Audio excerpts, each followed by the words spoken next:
Sometimes the best revenge is serving champagne with a smile, especially when you own the glasses it's being served in. Let me tell you how I ended up working as a maid at my sister's wedding, in my own luxury venue. I'm Rachel Morgan, 35, and this is the story of how my sister's attempt to humiliate me at her wedding backfired in the most spectacular way possible. Growing up, my sister Victoria was always the princess of the family, 2 years younger than me. She somehow managed to be the center of attention in every situation. While I was the practical one who worked summer jobs and saved money, Victoria was busy planning her dream wedding, at age 12. When I get married, she'd announce at dinner, it'll be at the Grand Rose Manor, only the best for me. The Grand Rose Manor was our city's most prestigious wedding venue, a stunning Victorian mansion with perfectly manicured gardens and a reputation for hosting only the most exclusive events. Back then, it was owned by the Thompson family, and getting a booking there was nearly impossible unless you had the right connections and deep pockets. Our parents indulged Victoria's every whim, while I was told to be more realistic about my ambitions. Focus on getting a stable job, our mother would say. Not everyone can be as special as Victoria. So I did exactly that. I got a job. Several, actually. Starting at 16, I worked every position I could at various hotels and event venues, from housekeeping to serving, from front desk to event planning. I learned every aspect of the hospitality industry from the ground up. Victoria, meanwhile, floated through life on our parents' dime, changing college majors as often as she changed nail colors. Rachel's so boring, she'd tell her friends loud enough for me to hear. All she does is work at those hotels like a maid. What they didn't know was that I was building something. Every job taught me something new. Every position added to my understanding of how to run a successful venue. More importantly, I was saving every penny I could. Then came the opportunity of a lifetime. The Thompson family announced they were selling the Grand Rose Manor. The asking price was astronomical, but I had been preparing for something like this without even knowing it. My years of saving, combined with my excellent credit and solid business plan, helped me secure the financing I needed. The day I signed the papers making me the new owner of Grand Rose Manor was the proudest moment of my life. I kept the purchase quiet. The official documents listed my company, Morgan Hospitality Group, as the owner, and I maintained the venue's stellar reputation while modernizing its operations. Victoria, of course, knew nothing about this. She was too busy with her new fiancé, James, a junior partner at a law firm who seemed as impressed with himself as she was. Then came the day she announced her engagement at a family dinner. "James and I are getting married," she squealed, flashing her diamond ring. "And guess what? We got a booking at the Grand Rose Manor." Our parents gasped in delight. I took a sip of wine to hide my smile. "How did you manage that?" our mother asked. "It's nearly impossible to get a date there." "James has connections," Victoria preened, "and we're paying extra to have the whole place to ourselves for the entire weekend."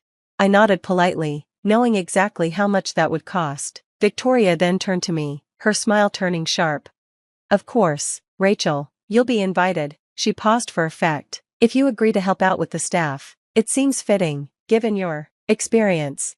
Our parents shifted uncomfortably but said nothing. They never did when Victoria was being cruel. "You can only attend if you help the staff," she sneered. "It's perfect, really. You already know how to serve drinks and clean up after real guests." I could have revealed everything right then, but sometimes, the longer path is more satisfying. "Of course," I said mildly, "I'd be happy to help." Victoria looked almost disappointed by my easy acquiescence. She'd clearly been hoping for tears or protests. The months leading up to the wedding were a master class in bridezilla behavior. Victoria made countless demands for changes to the venue, each one more extravagant than the last. She never dealt directly with management, sending everything through her wedding planner, who in turn worked with the venue's manager, who reported directly to me. Mrs. Morgan, my manager, Michael, would call, barely containing his amusement. "Your sister is now demanding we repaint the grand ballroom in ballet slipper pink to match her bridesmaids' dresses. Tell her it's a historical building and we can't alter the original features," I'd reply, enjoying the irony. The day of the wedding arrived, and I showed up early, dressed in the staff uniform as requested. Victoria was already in full meltdown mode. "The flowers are the wrong shade of pink," she screamed at her wedding planner, "and the champagne isn't the expensive brand I demanded." I knew for a fact that both the flowers and champagne were exactly what she'd ordered. I'd checked the invoices myself. "The staff here is incompetent," she raged, then spotted me. "Oh good, at least you're where you belong, with the help." I spent the next few hours serving drinks, clearing plates, and watching my sister's perfect day unfold. The ceremony went smoothly, though Victoria nearly had a fit when one of her bridesmaid's shoes squeaked on the marble floor. During the reception, I moved efficiently through the crowd with trays of champagne, accepting tips from guests who had no idea I owned the building they were standing in. Victoria made a point of being especially demanding whenever I was nearby. "Rachel, more champagne for my table," she'd call out imperiously. "Try not to spill it this time, though I know serving properly is probably beyond your capabilities." As midnight approached, Victoria was holding court at the main table, loudly telling her friends how sad it was that her sister never amounted to anything more than a server. That's when Michael, right on cue, approached the microphone we used for announcements. "Excuse me, everyone," he said clearly. "Madam Owner, shall we begin closing procedures for the evening?" The room fell silent. Victoria looked around, probably wondering which of her wealthy guests was the owner. Michael walked directly to me. "Mrs. Morgan, your call on closing time." I handed my serving tray to a nearby staff member and straightened my uniform jacket. "Yes, Michael, let's begin wrapping up." The bride dropped her glass. The sound of shattering crystal was followed by complete silence. Victoria's face had gone from confused to horrified as realization dawned. What is this?" she stammered. "Oh," I said casually, "did I forget to mention? I own the Grand Rose Manor, have for about 3 years now. Thanks for choosing us for your special day. Your final payment cleared beautifully, by the way." James, who had been reaching for his champagne, knocked over his glass. Our parents sat frozen, mouths agape. "This is impossible," Victoria whispered. "You're a maid." "Actually, I'm a successful business owner who chose to honor her sister's peculiar request to work as staff at her wedding, in my own venue, which you paid quite a premium to book exclusively." The silence was broken by someone in the back of the room starting to laugh. Soon, others joined in, and Victoria's face turned as pink as her bridesmaids' dresses. You planned this," she accused, standing up so quickly her chair fell backward. "You deliberately humiliated me at my own wedding." "No, Victoria," I said calmly, "you did that all on your own. I simply provided excellent service, as we always do at the Grand Rose Manor." Our mother found her voice first. "Rachel, why didn't you tell us? Would you have believed me?" I asked. "You've spent years agreeing with Victoria that I was nothing more than a maid. When I tried to tell you about my business plans, you told me to be more realistic." Our father, looking years older suddenly, slumped in his chair. "We were wrong." Victoria wasn't ready to concede. "This is my wedding. You can't just..." "Can't what?" I interrupted. "Provide the exact services you requested? Fulfill every demand you made? Work as staff because you insisted it was the only way I could attend my own sister's wedding?" The wedding planner, who had been watching everything unfold with wide eyes, chose that moment to approach Victoria. "Mrs. Peterson, should we proceed with the late-night snack service as planned?" Victoria stood there, mouth opening and closing like a fish out of water. Her new husband, James, had the good sense to look embarrassed by the whole situation. "Yes," I answered for her. "Please proceed with all services as contracted. This is still my sister's wedding, and the Grand Rose Manor always delivers excellence."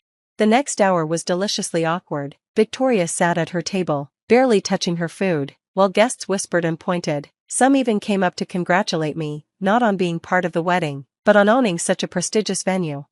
"I always wondered who bought this place," one of James's law partners said enthusiastically. "The improvements you've made while maintaining its historic character are brilliant." Victoria looked like she was sucking on a lemon every time someone praised the venue, which, as I knew from experience, happened constantly. The Grand Rose Manor was, after all, the most sought-after wedding venue in the city. As the evening wound down, I found myself face to face with our parents. My mother's eyes were red from crying, and my father couldn't quite meet my gaze. "All those years," my mother said softly, "when you were working those jobs, you were learning the business?" I nodded. Every position taught me something valuable. While Victoria was planning her dream wedding, I was planning my dream business. "And we never saw it," my father added. "We were so focused on Victoria." I finished for him. "I know, you always were." Victoria and James left shortly after, their grand exit somewhat diminished by the evening's revelations. She didn't say goodbye, but James made a point of shaking my hand. "I had no idea," he said quietly. "For what it's worth, I'm impressed, and a little ashamed." "Don't be," I replied. "Just maybe remind my sister that kindness costs nothing." but cruelty can be very expensive. He nodded, understanding the subtle reference to the premium rates they'd paid for their wedding package. After the last guest left, I found myself in the grand ballroom with Michael and the rest of my staff. They'd all played their parts perfectly, maintaining professionalism while knowing exactly who I was. "Mrs. Morgan," Michael said with a grin, "that was the most entertaining wedding we've hosted yet." I looked around at the venue I'd worked so hard to own, at the staff who had helped me maintain my cover, and at the excellence we delivered even to those who'd tried to diminish us. "Well," I said, "we do pride ourselves on providing memorable experiences." The aftermath of the wedding was interesting, to say the least. Victoria didn't speak to me for months, which was actually quite peaceful. Our parents, on the other hand, suddenly wanted to know everything about my business. "But how did you manage to buy it?" my mother asked over coffee one day. I explained about the years of saving, the business plan, the loans, and the investors who believed in my vision. Her eyes widened with each detail. "All that time," she whispered, "we thought you were just a maid?" I finished. "Maybe that's the problem. You and Dad never asked what I was really doing, you just assumed." The Grand Rose Manor's reputation only grew after Victoria's wedding. Somehow, the story of the owner working as staff at her own sister's wedding got out, and our bookings increased. People loved the idea of an owner who understood every aspect of the business, who had worked her way up from the ground floor. Victoria eventually broke her silence, though not in the way anyone expected. She showed up at my office 6 months after the wedding, looking uncomfortable. "I need a job," she said without preamble. I raised an eyebrow. "Excuse me? James and we're having some financial difficulties, and I thought, since you own this place." "You thought what?" I asked. "That after treating me like a servant at your wedding, you could just walk in and demand a management position?"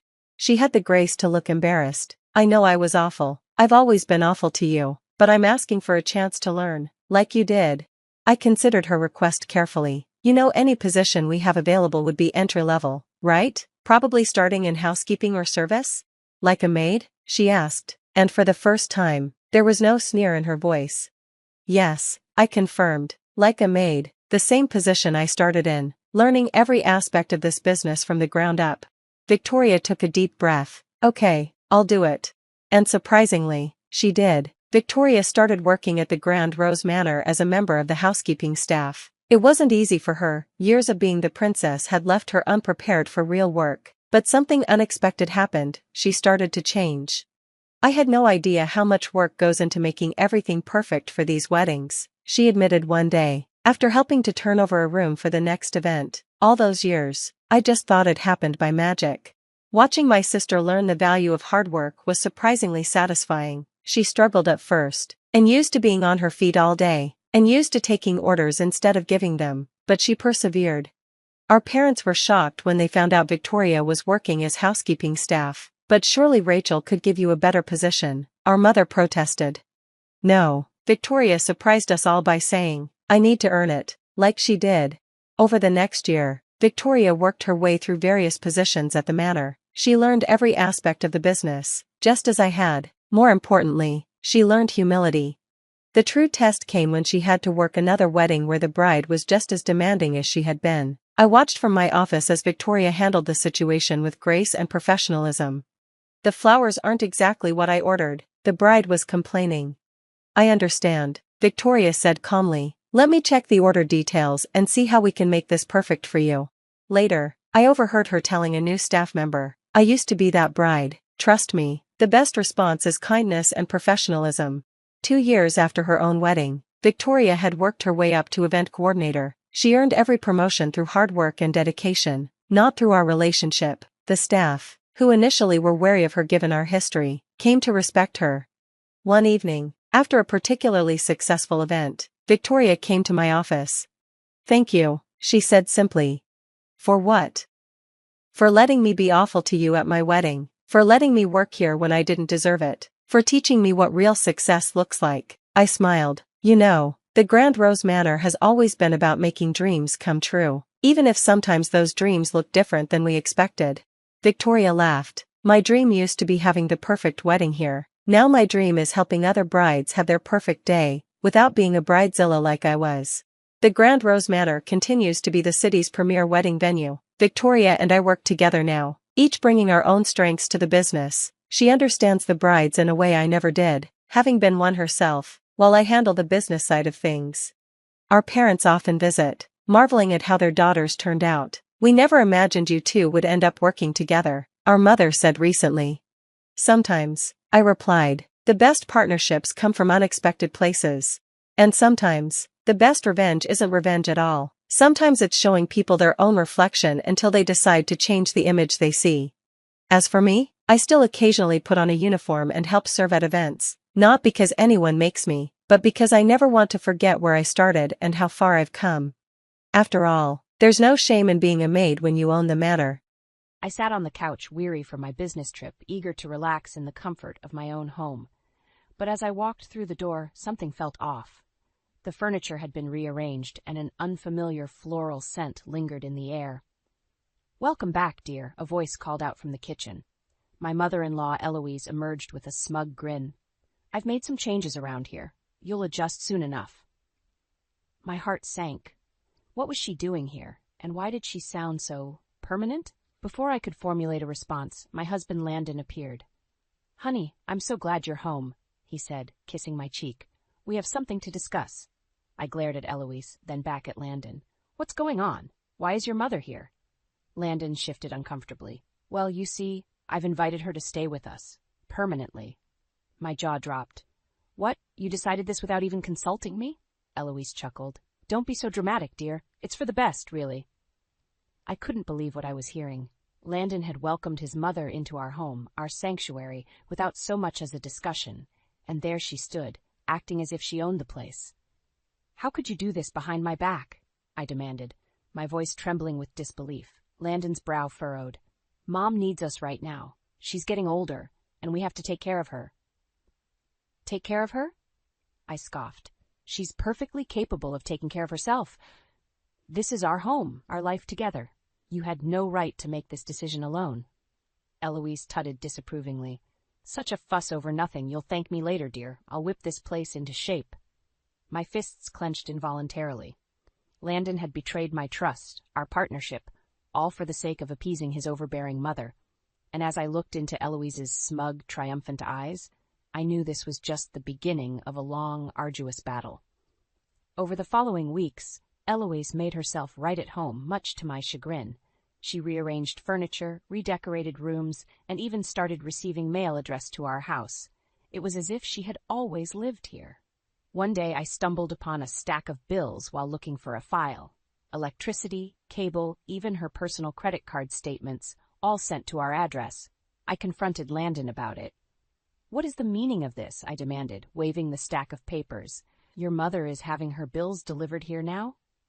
Landon sighed, rubbing his temples. "She's having some financial troubles, so I offered to help out for a bit." "Help out? By paying her bills behind my back?" I couldn't believe his audacity. Eloise sauntered in, overhearing our conversation. "Oh, don't be so dramatic, dear. Landon is just being a good son." I glared at her. "This is our household, our finances. You can't just invite yourself into our lives like this." Now, Eloise clucked, waving a dismissive hand. "No need to get your panties in a twist. Landon knows what's best for his dear old mother."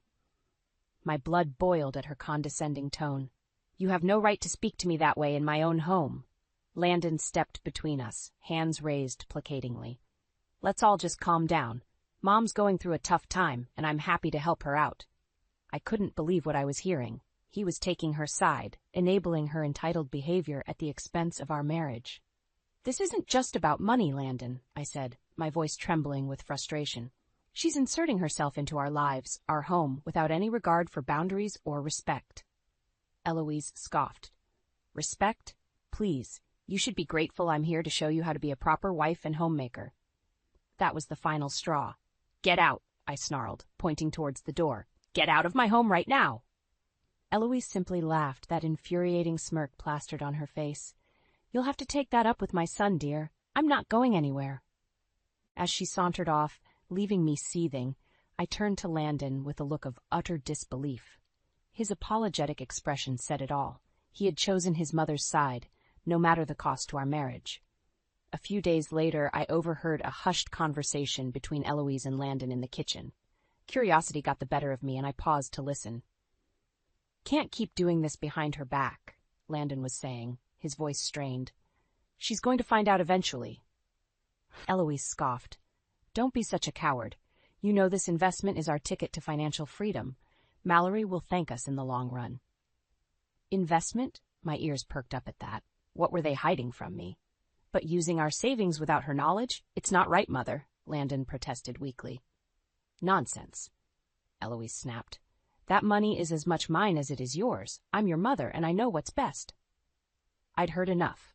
Pushing open the kitchen door, I fixed them both with a steely glare. What's going on here? What investment are you talking about?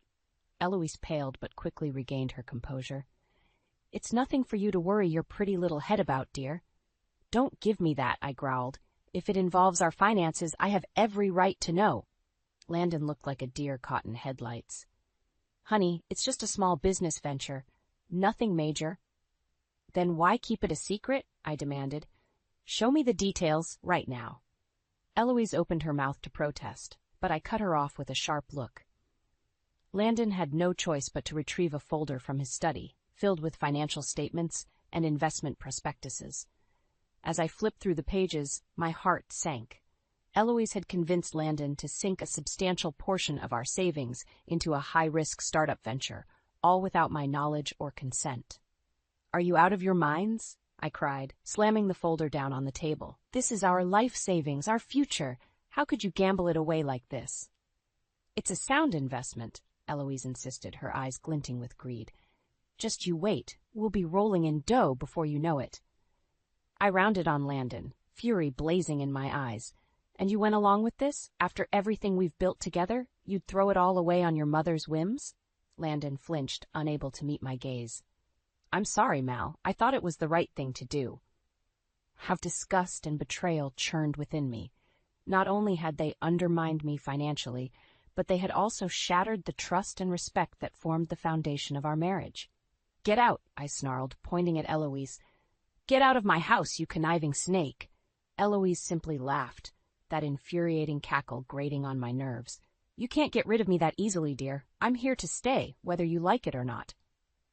As she sauntered out, leaving a trail of smug condescension in her wake, I knew this was only the beginning. The battle lines had been drawn, and I was prepared to fight tooth and nail to protect what was rightfully mine. In the days that followed, the tension in our home was thick enough to cut with a knife. Eloise continued to strut around like she owned the place, making snide comments and undermining me at every turn. Honestly, dear, you'd think with your fancy career you'd know how to keep a proper home, she sneered one morning, eyeing the stack of dishes in the sink with disdain. Before I could respond, Landon stepped in, ever the peacekeeper. Now, Mom, Mallory works hard. Cut her some slack. Eloise sniffed. Well, she could certainly do with learning a few homemaking skills. A woman's place is in the home, after all. That antiquated remark set my teeth on edge. I'll run my home however I see fit, I snapped, and I don't need your unsolicited advice. Such hostility, Eloise tutted, shaking her head. It's no wonder Landon is so stressed, having to deal with your attitude day in and day out. Landon shifted uncomfortably, refusing to meet my gaze. My heart sank as the realization dawned on me. He was siding with his mother, just as he'd done with the investment fiasco. You can't be serious, I said, my voice trembling with disbelief. After everything she's put us through, you're still going to defend her? Landon sighed, running a hand through his hair. Mal, she's my mother. I have to look out for her. At the expense of our marriage? I cried. She's been nothing but a toxic presence in our lives, manipulating you and undermining me at every turn. Eloise scoffed. Don't be so melodramatic, dear. I'm only trying to help. Help? I whirled on her, fury blazing in my eyes. You've done nothing but cause chaos and rift in our home. And for what? Your own selfish gain.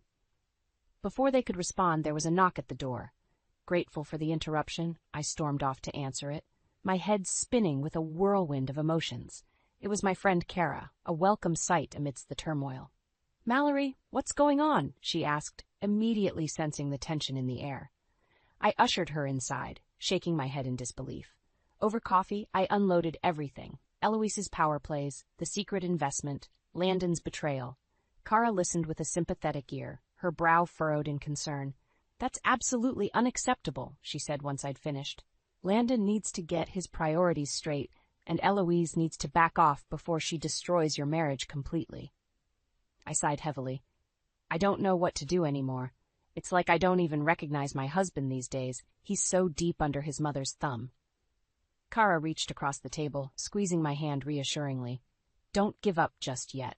We'll figure out a way to get through this, to make them see reason. You can't let that wretched woman win." As I looked into my friend's determined eyes, a newfound resolve began to stir within me. I wouldn't go down without a fight, not when my entire life was at stake. Emboldened by Kara's support, I decided it was time to confront Landon and lay down the law. This toxic situation couldn't continue any longer. Something had to give. That evening, after Eloise had retired to her room, I cornered Landon in the living room. "We need to talk," I said firmly. "This can't go on." Landon sighed, already looking defeated. "Mal, please don't start another fight." "I'm not here to fight," I replied, struggling to keep my voice steady. "I'm here to give you an ultimatum." That got his attention. He sat up straighter, eyeing me warily. "An ultimatum? What are you talking about?" I took a deep breath, steeling my resolve. "Your mother has to go. This living situation, her constant interference in our lives, it ends now. Either she moves out or I file for divorce." Landon's eyes widened in shock.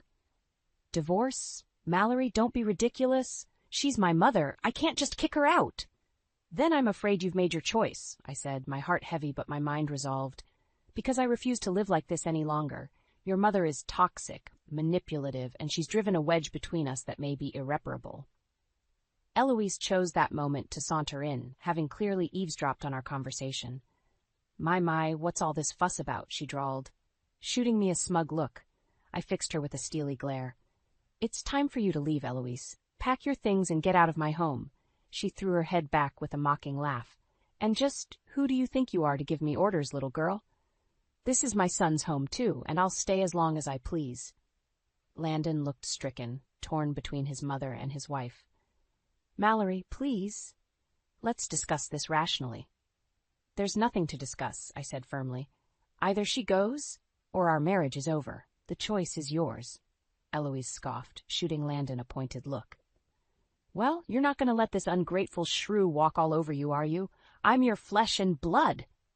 To my utter disbelief and heartbreak, Landon wavered, unable to stand up to his mother's manipulative ways. I can't just kick you out, Mom. This is your home, too." As those words left his mouth, I knew it was over. He had chosen his mother's toxicity over our marriage, our commitment, our life together. Tears stung my eyes as the weight of his betrayal hit me full force. "Then we have nothing left to discuss," I said, my voice barely above a whisper. "I'll be meeting with a lawyer first thing tomorrow." As I turned and walked away, Eloise's victorious laughter rang in my ears, mocking the shattered remains of what was once a loving relationship. But even through the pain, a newfound determination took root. I would fight for what was rightfully mine, no matter the cost. True to my word, I met with a divorce attorney the very next day. Nancy Alvarez was a no-nonsense woman who listened intently as I laid out the sordid details of my marital woes.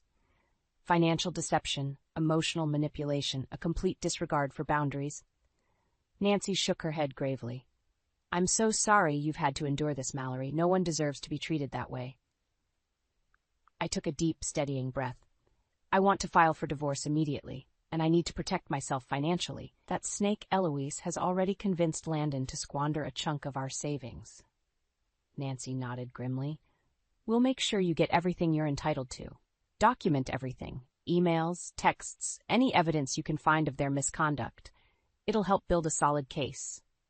Over the next few weeks, I diligently gathered proof of Landon and Eloise's schemes, recording their heated arguments when possible. The evidence was damning, but part of me still clung to the faint hope that Landon might come to his senses. That hope was swiftly shattered one evening when I returned home from work. Eloise was perched smugly on the couch, Landon at her side. Well, if it isn't the wayward wife," she sneered. "We've been expecting you." Dread pooled in my gut. "What's going on?" Landon shifted uncomfortably. "Mallory, Mom and I have been talking. We think it's best if you move out for a while, until this whole mess blows over." My jaw dropped in disbelief. You can't be serious? You're actually taking her side in this? Eloise clucked her tongue. Don't be so overdramatic, dear. It's just until you come to your senses and stop this ridiculous divorce nonsense. White-hot fury surged through me. This is my house, you deranged hag. I'm not going anywhere.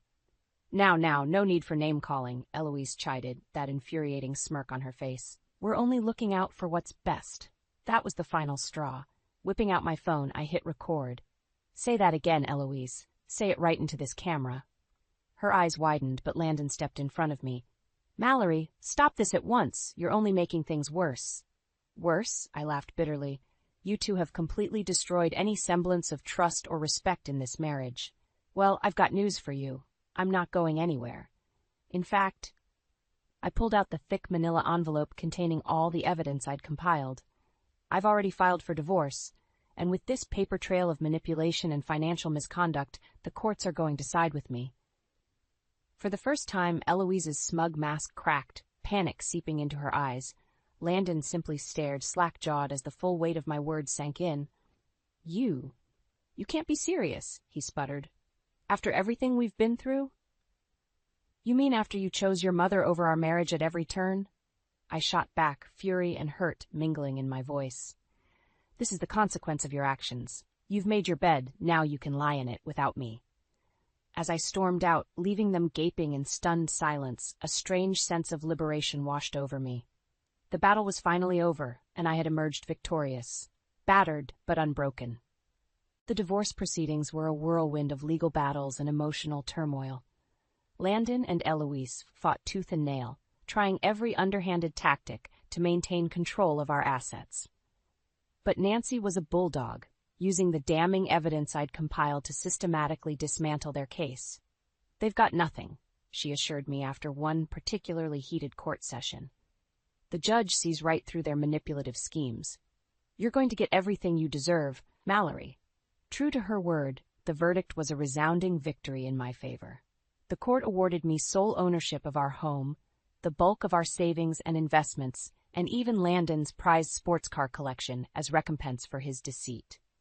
The looks on Eloise and Landon's faces as the judge read out the ruling will forever be seared into my memory. A delicious blend of shock, outrage, and impotent fury. For once, they were the ones left powerless and humiliated. As I walked out of the courthouse that day, head held high, I caught a glimpse of them huddled together on the steps. Eloise was raging, her face twisted into an ugly sneer, while Landon simply stared ahead in numb disbelief. You've ruined us, Eloise shrieked, causing passers-by to turn and stare. This is all your fault, you spineless fool. Now we're penniless, all because you couldn't control that wretched woman. I couldn't help but savor the moment, a twisted sense of vindication washing over me. After everything they'd put me through, their arrogance had finally caught up with them. In the weeks that followed, the reality of their situation truly set in. Landon was forced to downsize to a cramped apartment, trading in his luxury sedan for an aging Toyota. Eloise, who had always lorded her wealth and status over others, now had to rely on her son's meager salary to support her lavish tastes. It was a complete reversal of fortunes, and the gossipy tongues of our community didn't let them forget it. Everywhere they went, whispers and sidelong glances followed, broadcasting the sordid tale of their downfall for all to hear. I, on the other hand, was thriving. With my financial stability secured and that toxic weight lifted from my shoulders, I was able to pour my energy into my career. Within months, I was promoted to a leadership role at my company, spearheading major initiatives and earning the respect of my peers. As for my personal life, the house had never felt more like a home. I gutted and renovated it from top to bottom, erasing every last trace of Eloise's narcissistic touch. It was a fresh start, a sanctuary of peace and tranquility that I had fought so hard to reclaim. On the rare occasion that I crossed paths with Landon or his mother, the dynamic was palpable. They averted their eyes, shrinking from my gaze like scolded children. The smug arrogance that had once defined them was nowhere to be found, replaced by a simmering resentment that spoke volumes of the consequences they now faced. It was justice, pure and simple. They had sown the seeds of their own misery through deceit and treachery, and I took vindictive pleasure in watching them reap what they'd sown. The years ticked by, and with each passing season, the wounds inflicted by Landon and Eloise's betrayal faded into dull scars. I threw myself into renovating my home, determined to erase every last trace of their toxic influence. Out went the gaudy furnishings Eloise had insisted upon, replaced by sleek, modern pieces that reflected my own refined tastes. The garish wallpapers were torn down, the walls repainted in soothing, neutral tones.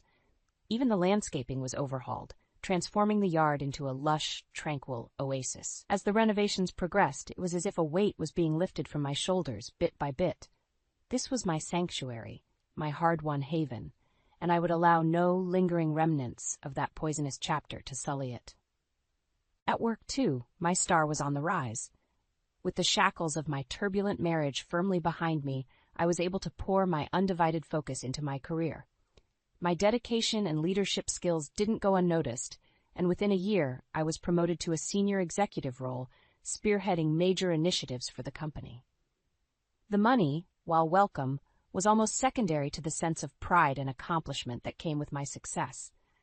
I had clawed my way back from the brink, rising like a phoenix from the ashes of that nightmarish ordeal with Landon and Eloise. Speaking of that wretched duo, I encountered them on occasion, either in passing at the grocery store or the rare public event. Each time, it was impossible not to revel in the stark contrast between our circumstances. Landon, once so assured and arrogant, now moved through the world with a hunched, defeated posture. His suits were ill-fitting and cheap, his hairline receding rapidly. The youthful charm that had once drawn me in was nowhere to be found, replaced by the haggard demeanor of a man beaten down by the consequences of his own misdeeds. And Eloise, oh, how the mighty had fallen. The woman who had once turned heads with her designer ensembles and perfectly coiffed hair now resembled a tarnished, withered husk of her former self. Gone were the luxuries she had so coveted, replaced by thrift store cast-offs and an ever-present sneer of resentment. Whenever our paths crossed, the atmosphere was thick with unspoken tension and recrimination. Landon always averted his gaze, unable to muster even a flicker of defiance. Eloise, on the other hand, would fix me with a venomous glare, her eyes burning with naked hatred and a simmering sense of entitlement, as if she still believed, deep down, that she deserved better than the humble existence she now endured. I, meanwhile, took great pleasure in greeting them with a serene smile, every inch the picture of poise and gracious magnanimity. My mere presence was a constant reminder of their failures, their utter lack of foresight and self-control that had propelled them down this path. It was a delicious, slow-burn revenge, one that unfolded with each passing year, as the chasm between our trajectories grew ever wider. While they wallowed in the squalid depths of their own making, I soared to new heights, personally, professionally, financially. The sweet taste of vindication was a potent, intoxicating elixir, and I savored every drop, secure in the knowledge that I had emerged victorious from that crucible of turmoil and treachery. Landon and Eloise's misery was the ultimate justice, the deserved culmination of their own avarice and malice. Books have always been my refuge, my escape hatch from reality. But that letter, that single piece of paper tucked between the pages of a returned copy of Rebecca, changed everything. I'm Bailey, and until that Tuesday afternoon at the library, I thought I understood how stories worked. The build-up, the tension, the resolution. But real life doesn't follow such neat patterns. You might want to take a look at this, Sophie said, sliding the envelope across the checkout desk.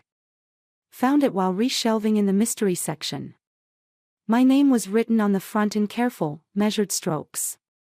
No last name, just Bailey. The paper inside smelled faintly of lavender, Martha's signature scent. Your mother-in-law has been planning something. Watch your back. She's not who you think she is. I read it 3 times, my fingers trembling slightly. The words were typed, pristine, anonymous. Sophie leaned over my shoulder, her breath warm against my ear. Holy shit, she whispered. Martha's finally showing her true colors. This could be anyone, I said, but my stomach twisted. Some bored teenager playing games. Right. Because teenagers regularly warn librarians about their mothers-in-law. Sophie grabbed the letter, holding it up to the light.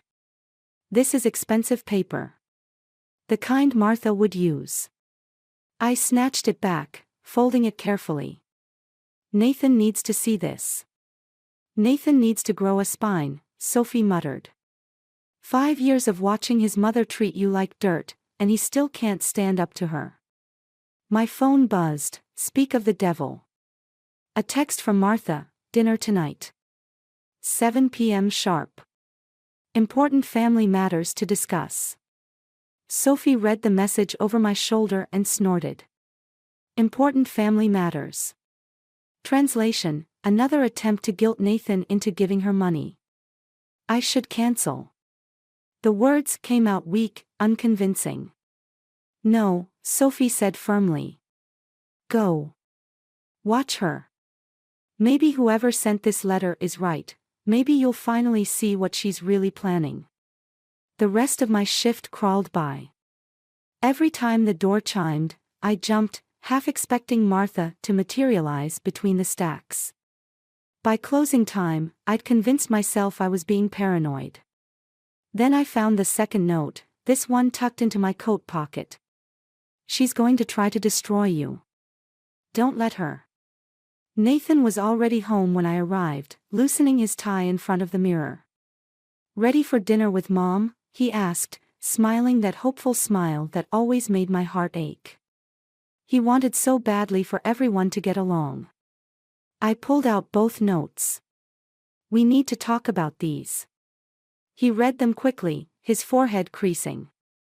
This is ridiculous. Mom can be difficult, but she wouldn't. Wouldn't what? Try to come between us. She's been doing that since day one. Bailey, come on. These are probably just. If you say pranks, I swear to God. I grabbed my purse, anger rising hot in my chest. Your mother hates me. She always has. And now someone's trying to warn me that she's planning something worse than her usual passive-aggressive bullshit. Nathan reached for me, but I stepped back. We're going to be late, I said. And Martha hates tardiness almost as much as she hates me. The drive to his parents' house was silent. As we pulled into the driveway, I caught a glimpse of Martha watching from the window, her silhouette sharp against the warm light inside. For a moment, she looked like something out of a Gothic novel, the mysterious figure behind the glass, plotting in secret. I touched the letters in my pocket. Whatever game Martha was playing, whatever she had planned, I wasn't going to be her victim. Not anymore. Ready? Nathan asked, killing the engine. I smiled, thinking of all the revenge stories I'd shelved over the years. Absolutely. Martha's dining room suffocated me with its perfection. Crystal glasses caught the light just so, silverware gleamed in precise alignment, and the lavender-scented candles made my head swim. Everything arranged to remind us of our place in her carefully curated world. Bailey, dear, Martha's voice dripped honey-sweet poison. I noticed the library's funding was cut again. Such a shame. Perhaps it's time to consider a more stable career. I stabbed at my salmon. The library's doing fine, Martha. Of course it is. She turned to Nathan. Darling, did you get a chance to look over those investment papers I sent? Nathan shifted in his chair. Mom, we talked about this. Bailey and I are saving for our own place. A house can wait, Martha waved her hand dismissively. Family comes first. Your father and I need to secure our retirement, and your expertise would be invaluable. Henry coughed softly into his napkin, eyes fixed on his plate. The coward's way out, I'd seen it 1,000 times. Actually, I set down my fork, we've already started house hunting. There's a lovely Victorian near the library. Oh, those old houses are money pits, Martha interrupted. Nathan, remember Cousin Rachel? Bought one of those death traps and nearly bankrupted herself with repairs. Speaking of Rachel, she's single again. Such a shame, she always had such a crush on you. The words hung in the air like smoke. I felt Nathan tense beside me. Mother. His voice carried a warning edge I'd never heard before. Martha's smile didn't waver. I'm just catching up, darling. Bailey doesn't mind, do you, dear? We're all family here. I reached for my water glass, buying time. The second note burned in my pocket. She's going to try to destroy you. Was this it? Death by 1,000 cuts at her perfectly set table. Nathan, Martha continued, about those investments. We need an answer by Friday. The opportunity won't last forever. How much? I asked suddenly. Martha blinked. I beg your pardon. How much are you asking for this time? Bailey, Nathan whispered. No, I want to know. How much of our savings does she want? The house down payment. All of it. Henry stood abruptly. I'll get coffee. Sit down, Henry, Martha snapped. To me, she said, I don't appreciate your tone. This is a private family matter. I am family. Or have you forgotten that small detail from the wedding you tried to cancel? Bailey, please, Nathan touched my arm. 200,000, Martha said quietly. A small investment, really, considering what's at stake. The room spun. 200,000. Our entire savings, gone in one manipulative swoop. Absolutely not, I said. It's not your decision to make. Martha's mask slipped, just for a moment. I caught a glimpse of something desperate in her eyes before the perfect smile returned. Nathan understands the importance of family loyalty. And I don't. Is that what you've been telling everyone? Poor Nathan, trapped with that gold digger who doesn't understand family values. Mother, that's enough, Nathan stood. We're leaving. Martha rose too, her composure cracking. If you walk out that door without giving me an answer. You'll what? I challenged. Spread more rumors. Try to sabotage my job again. Or maybe send more anonymous notes. The room went silent. Martha's face drained of color, but something in her expression, a flicker of genuine confusion, made my stomach drop. She hadn't sent those notes. What notes? Henry asked, speaking for the first time all evening. Nathan grabbed our coats. We're done here. Mom, don't call about the money again. I mean it. In the car, Nathan's knuckles were white on the steering wheel. I'm sorry, he said. I should have shut this down years ago. I stared out the window, mind racing. If Martha hadn't sent those warnings, who had? And why? My phone buzzed. Unknown number, now you see what she's capable of. But tonight was just the beginning. Be ready. I deleted the message, heart pounding. Whoever was watching us, they were right about one thing, this was just the beginning.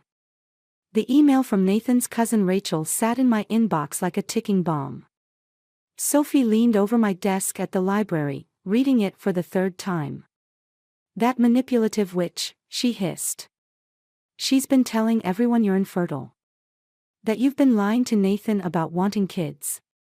My hands shook as I scrolled through Rachel's message. Martha told the entire family at their last reunion. Said Nathan was trapped with me, missing his chance at fatherhood. But you and Nathan decided together to wait. Doesn't matter. Martha's crafting her narrative. I clicked through the attached photos from the reunion, smiling faces, Martha at the center. Probably poisoning minds between coffee and dessert. Rachel says she's been praying for Nathan to see the truth before it's too late. The library door chimed. I slammed my laptop shut as Martha herself glided in, perfectly coiffed in her designer suit. Sophie squeezed my shoulder and retreated to the stacks, but stayed within earshot. Bailey, dear. I hoped I'd find you here. We're closed for lunch, I said. Oh, this won't take long. She placed a thick envelope on my desk. I thought you should see these yourself, rather than hear it from others. Inside were medical records, my medical records. Private files from my gynecologist visits, including notes about the birth control I'd been on since marriage. How did you get these? My voice sounded distant, strange. A concerned friend at the hospital. She agreed Nathan deserves to know the truth about your choices. The fluorescent lights buzzed overhead. I thought of all those mystery novels on our shelves, how the villains always revealed themselves through overconfidence. You broke federal law to get these records, I said quietly. That's a HIPAA violation. Prison time.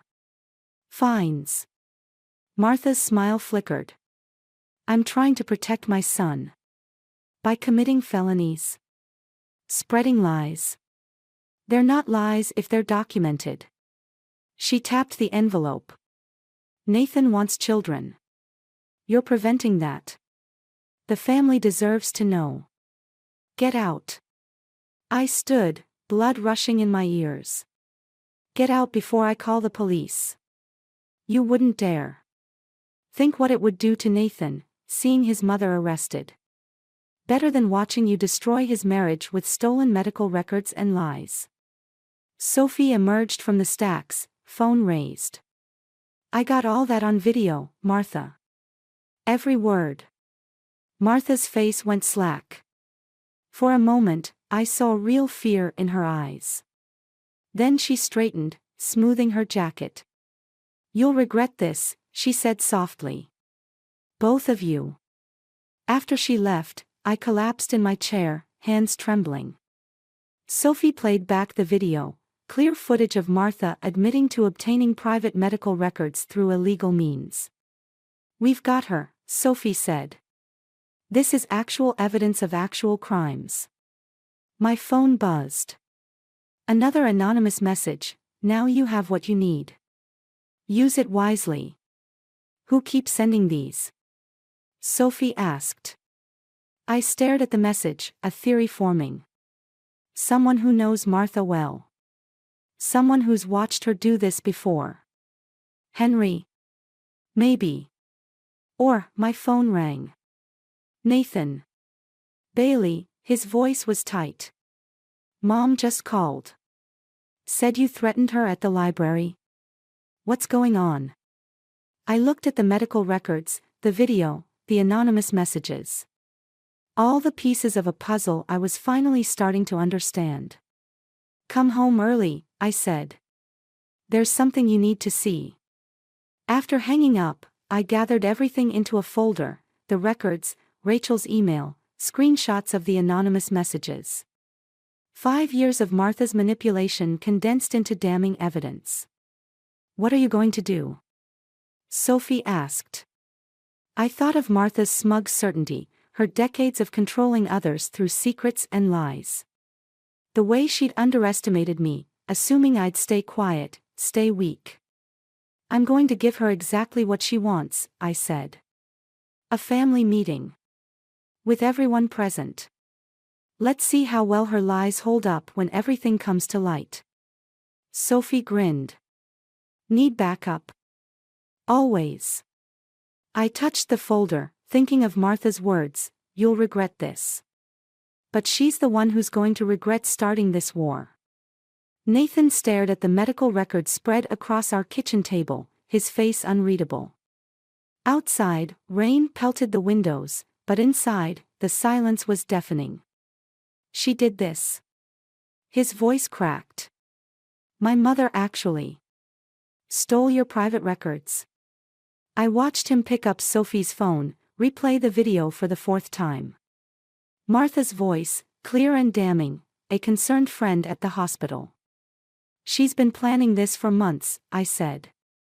The rumors about infertility, the pressure about children, the financial demands, it's all connected. Nathan's phone buzzed. Another message from Martha. He ignored it, but I caught the flash of guilt in his eyes. What aren't you telling me? He ran a hand through his hair. She called earlier. Said if I don't transfer the money by Friday, she'll send those medical records to everyone at your library board meeting. Make it look like you've been lying about medical leave. My stomach lurched. The annual board meeting where I was presenting my proposal for expanded community programs. The one that could secure my promotion to head librarian. She's blackmailing you with my private information to get our savings. I told her no, Nathan said quickly. I swear, Bailey. But what? Maybe we should consider giving her something. Just to keep the peace until. I stood so fast my chair toppled backward. Until what? Until she demands more. Until she finds new ways to control us. She's still my mother.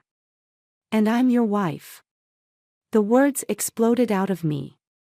Your wife who's watching your mother try to destroy everything I've built. And you're still making excuses for her. Nathan reached for me, but I stepped back. His phone buzzed again. This time, he looked.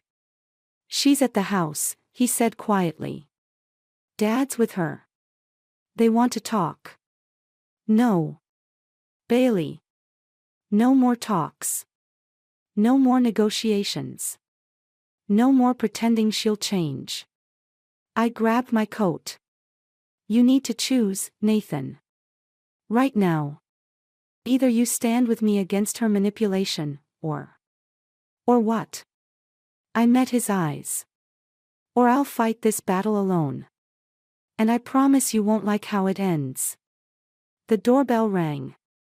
We both jumped. I didn't tell her our address, Nathan said. Through the front window, I saw Martha and Henry on our porch. Martha clutched a manila envelope. Henry looked ill. Another buzz from Nathan's phone. Not Martha this time, an unknown number, don't let them in. Martha found the letters. All of them. My blood ran cold. The anonymous warnings. Martha had discovered them. Bailey. Nathan watched me, confused. What letters? The doorbell rang again, more insistent. Nathan, sweetheart. Martha's voice carried through the door. We know you're home. We need to discuss these interesting messages I found. I pulled out my phone, texted Sophie, 911. Need backup. Bring the video. What are you doing? Nathan asked. Ending this. Tonight. I moved toward the door. But first, you need to decide, are you with me or against me? Martha knocked again. Bailey. I think it's time we had an honest conversation about your intentions with my son. Nathan looked between me and the door, years of conditioning warring with the evidence of his mother's betrayal. I saw the moment something shifted in his eyes. He took my hand. What's the plan? We let them in, I said. Show them everything, the records, the video, the financial demands. Call their bluff. And if they don't bluff? I squeezed his hand. Then we show them exactly what happens when you corner a librarian who reads mystery novels for fun. Nathan's laugh was shaky but real. He straightened his shoulders, moved toward the door. Together, he asked. I thought of all the times I'd stayed quiet, played nice, let Martha's poison spread. Not anymore. The anonymous messenger was right, now I had everything I needed. Together, I agreed, and reached for the door handle. The library board meeting room fell silent as my presentation crashed on the screen, replaced by personal medical records and private emails. 20 faces turned toward me, their expressions ranging from shock to pity to disgust. As you can see, Martha's voice carried from the back of the room. Mrs. Davidson has been less than honest about her qualifications and personal situation. I gripped the podium, knuckles white. Martha stood there in her perfect suit, Henry hovering uncertainly beside her. The anonymous warning from this morning flashed through my mind. Watch the presentation files carefully. Too late. These records are stolen, I said, my voice steadier than I felt. And private. Are they accurate? Board Chairman Stevens asked. Before I could answer, Martha stepped forward. The library board deserves to know if their potential head librarian has been falsifying medical leave requests and lying about her ability to commit long-term to this position. That's enough. Sophie stood up from her seat, phone in hand. I have evidence that Mrs. Wilson obtained these records illegally. I'm afraid that's not relevant right now, Martha interrupted smoothly. The question is about Mrs. Davidson's integrity. My carefully prepared presentation about community outreach programs lay forgotten. 5 years of work, destroyed in 5 minutes by stolen medical records and twisted truths. Bailey. Nathan's voice from the doorway made everyone turn. He wasn't supposed to be here, he had a meeting across town. But there he stood, holding a manila envelope. Martha's composure slipped. Nathan, darling, this isn't. I found these in your study, he said, pulling out documents. Financial records. Emails. Evidence of where that investment money was really going. The room shifted. Martha took a step back. Nathan, Henry warned, finally speaking. Don't. Why not, Dad? Afraid everyone will learn that Mom's been embezzling from your company. That she needs our savings to cover it up before the audit next month. The silence turned sharp. Martha's face went ash white. You went through my private files, she whispered. Like you went through Bailey's medical records. Nathan moved to stand beside me. It's over, Mom. The audit committee already has copies of everything. Martha's mask cracked. You don't understand. I had to, I was protecting our family name. By destroying mine. I found my voice again. By sabotaging my career. You were taking him away from us. The words burst from her like bullets. Everything I did for Nathan. For our family. No. Nathan's hand found mine. You did it for yourself. And now you've lost everything. Martha turned to Henry, reaching for him, but he stepped back. The movement was small, yet devastating in its finality. Henry. I can't cover for you anymore, he said quietly. Not this time. Chairman Stevens cleared his throat. I believe we should reschedule this presentation. And perhaps involve the hospital's legal team regarding these privacy violations. Martha's face hardened. If you pursue this, You'll what? I cut in. Share more stolen records. Spread more lies. I looked at the board members, at Sophie with her phone still recording, at Nathan standing firm beside me. I'm done being afraid of you. The anonymous messenger had been right all along. Martha was capable of anything, but so was I. Nathan, Martha tried one last time. Please. But Nathan was already gathering my presentation materials, his hand steady on my back. Goodbye, Mom. We left Martha standing there, Henry finally walking away from her, the board members murmuring among themselves. In the hallway, my phone buzzed one final time. Now you're free. Both of you. I looked at the message, then at Nathan. Did you send these? The anonymous warnings. He shook his head. No. But I think I know who did. He nodded toward the parking lot, where Henry sat in his car, phone in hand, looking years younger despite everything. Ready to go home? Nathan asked. I thought of Martha, of revenge and justice, of the fine line between protecting yourself and becoming what you fear. Yes, I said. Let's go home. Martha's house loomed before me in the gathering dusk, Windows dark except for a single light in her study. Henry's warning text burned in my mind, she's desperate. Be careful. I clutched the envelope containing copies of everything, the financial records, the medical files, the evidence of her embezzlement. The originals were safe with Nathan's lawyer, but these would serve their purpose. The front door opened before I could knock. Martha stood there, still elegant despite everything, but her eyes were different. Harder. Dangerous. I wondered when you'd come, she said. We need to talk. She stepped aside, gesturing me in. The house smelled of lavender and desperation. Family photos lined the walls, Nathan's whole life, carefully curated. I noticed for the first time that in every picture, Martha stood between Nathan and whoever else was in the frame. Drink? She moved to the bar cart. No. Suit yourself.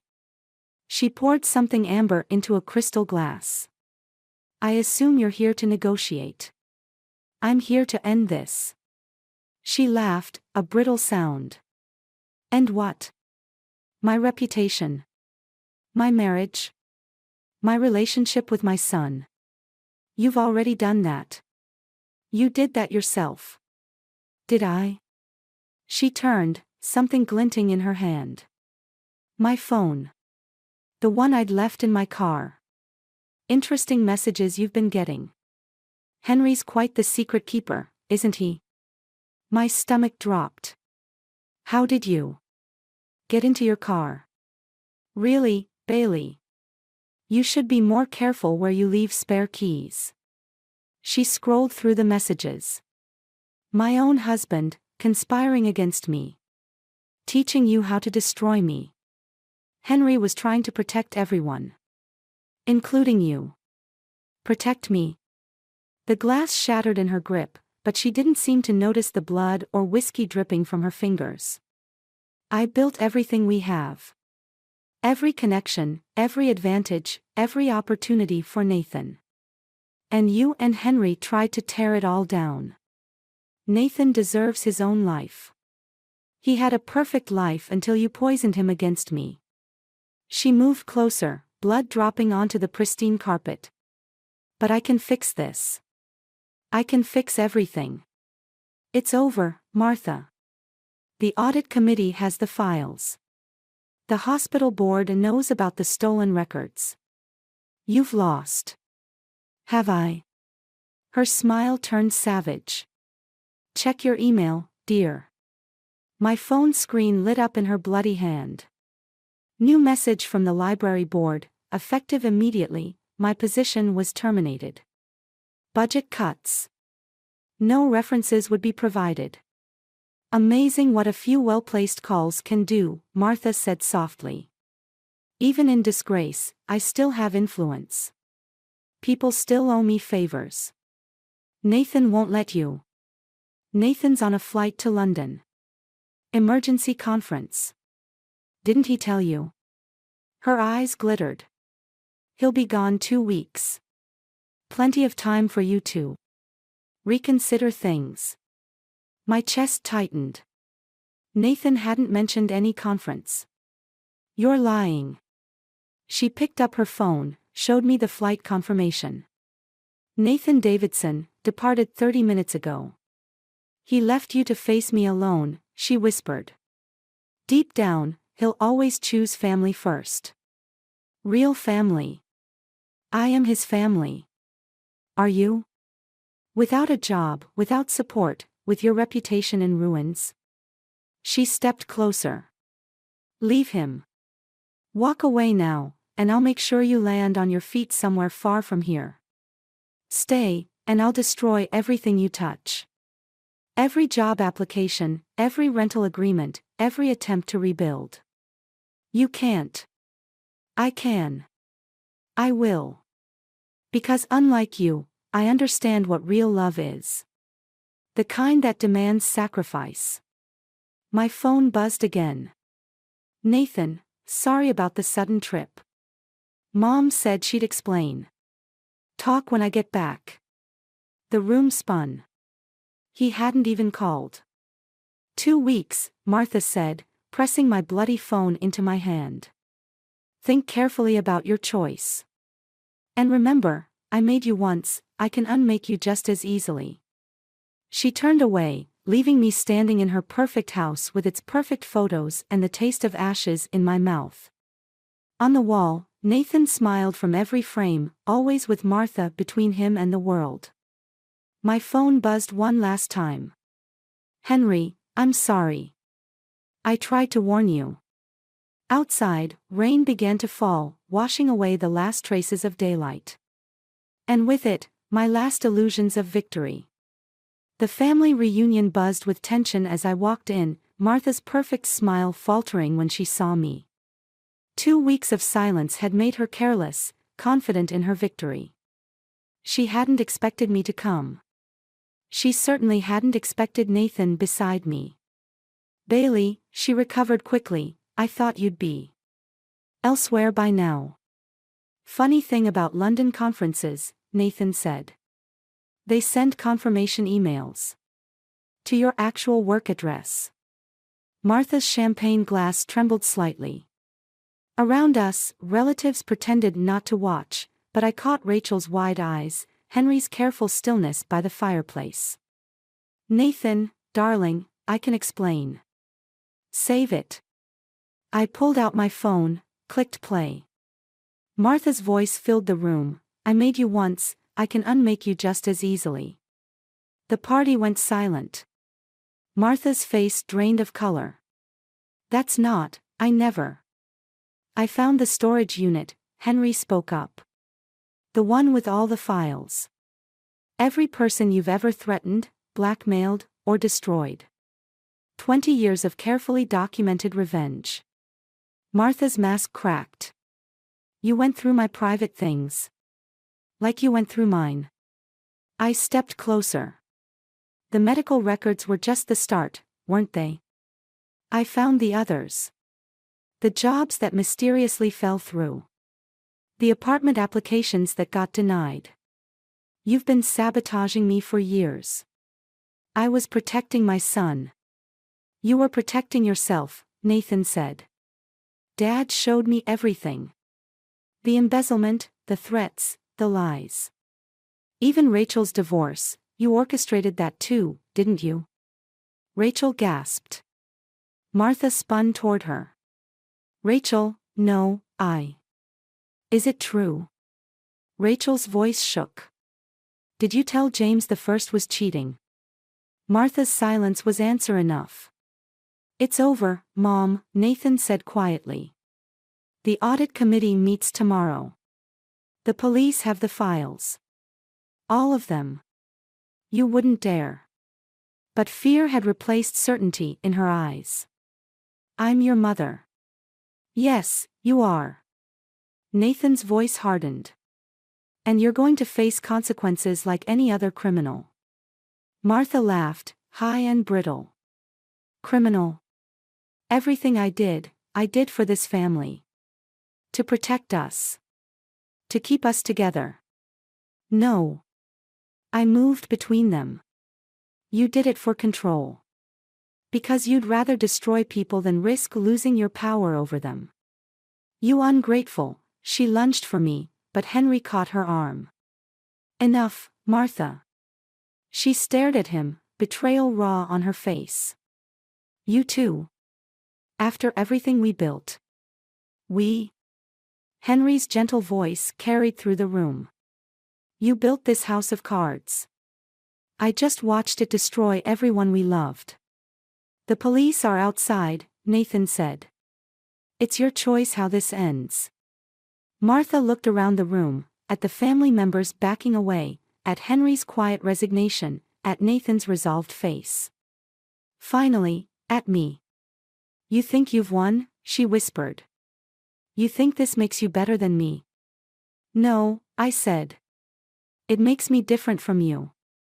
I could have destroyed you quietly, leaked the evidence anonymously. Made you suffer like you made others suffer. But I chose justice over revenge. Justice, she spat. You stole my son. You lost him yourself. Every manipulation, every lie, every person you hurt, that was your choice. Blue lights flashed outside. Martha straightened, smoothed her dress with trembling hands. I want my lawyer, she said to the room at large. Then, to Nathan, when you realize what she's done to this family, don't expect forgiveness. As the police led her out, Henry touched my arm. The anonymous warnings, I said. That was you. He nodded. Someone had to stop her. I just wasn't brave enough to do it myself. Nathan took my hand as we watched the police car drive away. The family reunion continued behind us, voices gradually rising, secrets and stories spilling out like water through broken glass. Ready to go home? Nathan asked. I thought of Martha's perfect house, her perfect photos, her perfect lies. Of revenge and justice and the thin line between them. Yes, I said. Let's go home. The courthouse steps felt colder than they should in spring. Martha stood at the top, her designer suit replaced by something simpler, her perfect mask finally cracked beyond repair. The embezzlement charges had stuck. The unauthorized access to medical records too. 5 years, Nathan said beside me, his voice steady. With possibility of parole in 3. Martha's eyes found mine across the distance. No hatred there anymore, just something harder to name. Understanding, maybe. Or recognition. Henry waited by his car, boxes visible in the back seat. He'd sold the house last week. Bailey. Martha's voice carried down the steps. The guards paused, allowing her this final moment. Was it worth it? The question hung between us like smoke. Worth the pain, the betrayal, the destruction of a family's carefully maintained illusions. Ask me again in 5 years, I said. She nodded, as if this answered something else entirely. Then she turned to Nathan. I did love you. In my way. I know, Mom. His hand found mine. That's what made it worse. The guards led her away. I watched until the doors closed, thinking of all those mystery novels on my library shelves. How revenge never quite tastes the way you expect it to. You okay? Sophie appeared beside us, notebook in hand. The story had made her career as an investigative journalist, Martha's web of manipulation spanning decades, touching countless lives. I got a job offer, I said. Different library system. Clean slate. We're not taking it, Nathan added. Sophie raised an eyebrow. No. Running feels too much like letting her win. I watched Henry drive away, toward his new life in Arizona. Besides, someone needs to help rebuild what she broke.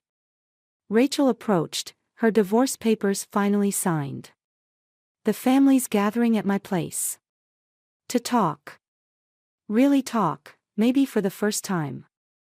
She hesitated. Will you come? Nathan looked at me, waiting. 5 years ago, I would have said yes automatically, eager to prove myself worthy of acceptance. Now I understood, worthiness wasn't the point. Another time, I said. Today's for family. You are family, Rachel insisted. I know. That's why I can say no. She hugged me, whispering, thank you for being braver than the rest of us. After she left, Sophie studied my face. So what now? Happy ever after. I thought of Martha's storage unit, those meticulous files documenting decades of destruction. How thin the line between protection and control, between justice and revenge. Now we rebuild, Nathan said. Together. My phone buzzed, a message from an unknown number. One last warning from Henry, she kept copies. Hidden somewhere even I couldn't find. Be careful. I deleted it without showing Nathan.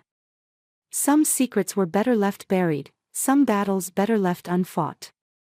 I'd learned that much at least. Ready to go home? Nathan asked. Home.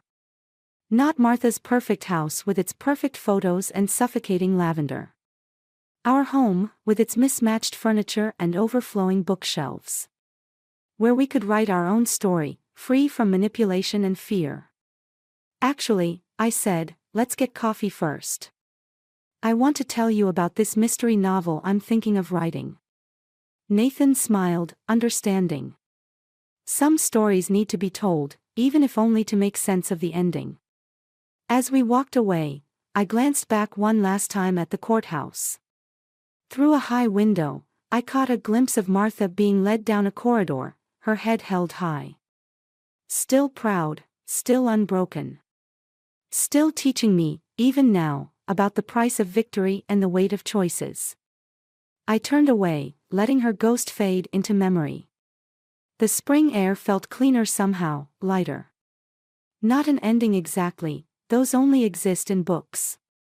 But a new chapter, waiting to be written.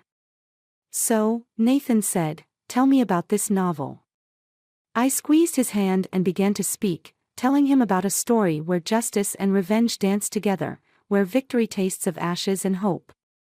Where healing comes not from forgetting the past, but from choosing to write a different future. I clutched the phone, my fingers trembling as I replayed the voicemail for the third time. Marley's voice, usually so full of life, was tinged with panic. Aunt Eileen, please help me. Rick, he's... A sharp scream cut her off, followed by the unmistakable sound of a struggle. Then silence. I sank into the worn armchair, my mind racing. Marley, my bright-eyed, fearless niece, was in trouble. The ominous message had come from Rick's house, where she was staying while attending the university in the city. Something was very wrong. I glanced over at my father, dozing peacefully in front of the TV. At 68 years old, he relied on me more and more these days, and I couldn't bear the thought of leaving him alone. But Marley needed me. I had to go. Grabbing my car keys, I hurried out the door, my heart pounding. The drive to the city felt endless, each mile filled with dread. What had happened to Marley? Was she hurt? Scared? I couldn't bear the thought of her being in danger. As I neared Rick's neighborhood, my stomach churned. I'd always sensed something off about my brother-in-law, even before my sister's untimely death 3 years ago. His detached demeanor and controlling behavior had always rubbed me the wrong way, but I'd never imagined he could be capable of harming Marley. Pulling into the driveway, I rushed to the front door, pounding frantically. Marley? Rick? Are you there? Silence. I tried the handle, locked. A sinking feeling settled in the pit of my stomach. Something was very, very wrong. I rushed around to the side of the house, peering through the windows. The living room was dark, but I could see Marley's bedroom light on upstairs. Without hesitation, I grabbed a rock and shattered the glass of the kitchen window, wincing at the loud crash. I climbed inside, my heart racing as I made my way up the stairs. Marley? I called out, my voice trembling. Marley, are you here? I pushed open the bedroom door, and my breath caught in my throat. The room was in disarray, the bedding tossed aside, a lamp smashed on the floor, but Marley was nowhere to be seen. Marley! I shouted, panic rising in my chest. I searched the other rooms, my mind spinning with horrific possibilities. Where was she? What had happened? As I stood in the hallway, unsure of my next move, a floorboard creaked behind me. I whirled around to see Rick emerge from the shadows, his face twisted in an unsettling grin. Looking for someone, Eileen? I recoiled, my hands clenching into fists. What have you done with Marley? Rick chuckled, the sound sending a chill down my spine. Now, Eileen. I'm sure dear Marley is just fine, although I can't say the same for you. Before I could react, he lunged forward, his hands closing around my throat. I gasped, clawing at his grip as the world around me spun. Panic surged through me, but I refused to give in, to let Marley down. With a burst of adrenaline, I drove my knee into his groin, and he released his hold, doubling over in pain. I stumbled backwards, my lungs burning, and fled down the stairs, my only thought to get help and find Marley. As I raced to my car, one terrifying question echoed in my mind. What had I unleashed? My heart pounded as I peeled out of Rick's driveway, tires squealing. I had to get help. I had to find Marley. The image of Rick's twisted grin and the feel of his hands around my throat played over and over in my mind. What was he capable of? I gripped the steering wheel tightly, trying to steady my shaking hands as I dialed the police. After several rings, a dispatcher answered. "I need help," I blurted out. "My niece is missing, and I think my brother-in-law is involved." The dispatcher asked a series of questions, her voice calm and measured. I struggled to provide clear details, the panic welling up inside me. "Please, you have to send someone right away," I pleaded. "I'm on my way to the station now." As I hung up the phone, a horrible thought occurred to me. What if Rick had already done something to Marley? My stomach churned at the possibility. I had to get there first, had to find her. Pulling into the police station, I raced inside, desperate to speak with someone who could help. The officer at the front desk eyed me warily as I described the situation. "We'll send a car over to check it out," he said, his tone dismissive. "In the meantime, I'll need you to file a missing persons report." I stared at him, dumbfounded.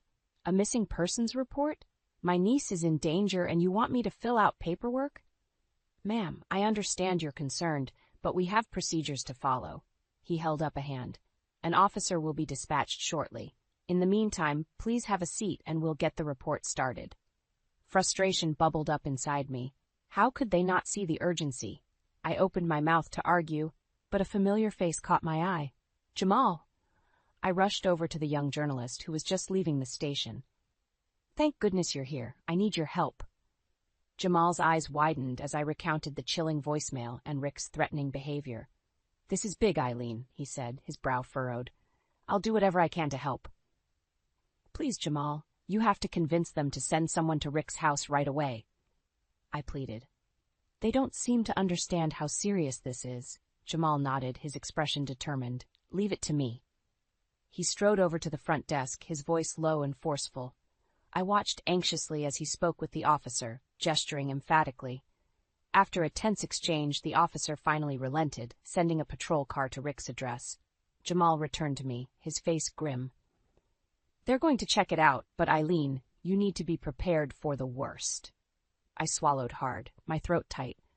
"I can't lose her, Jamal. Marley is all I have left."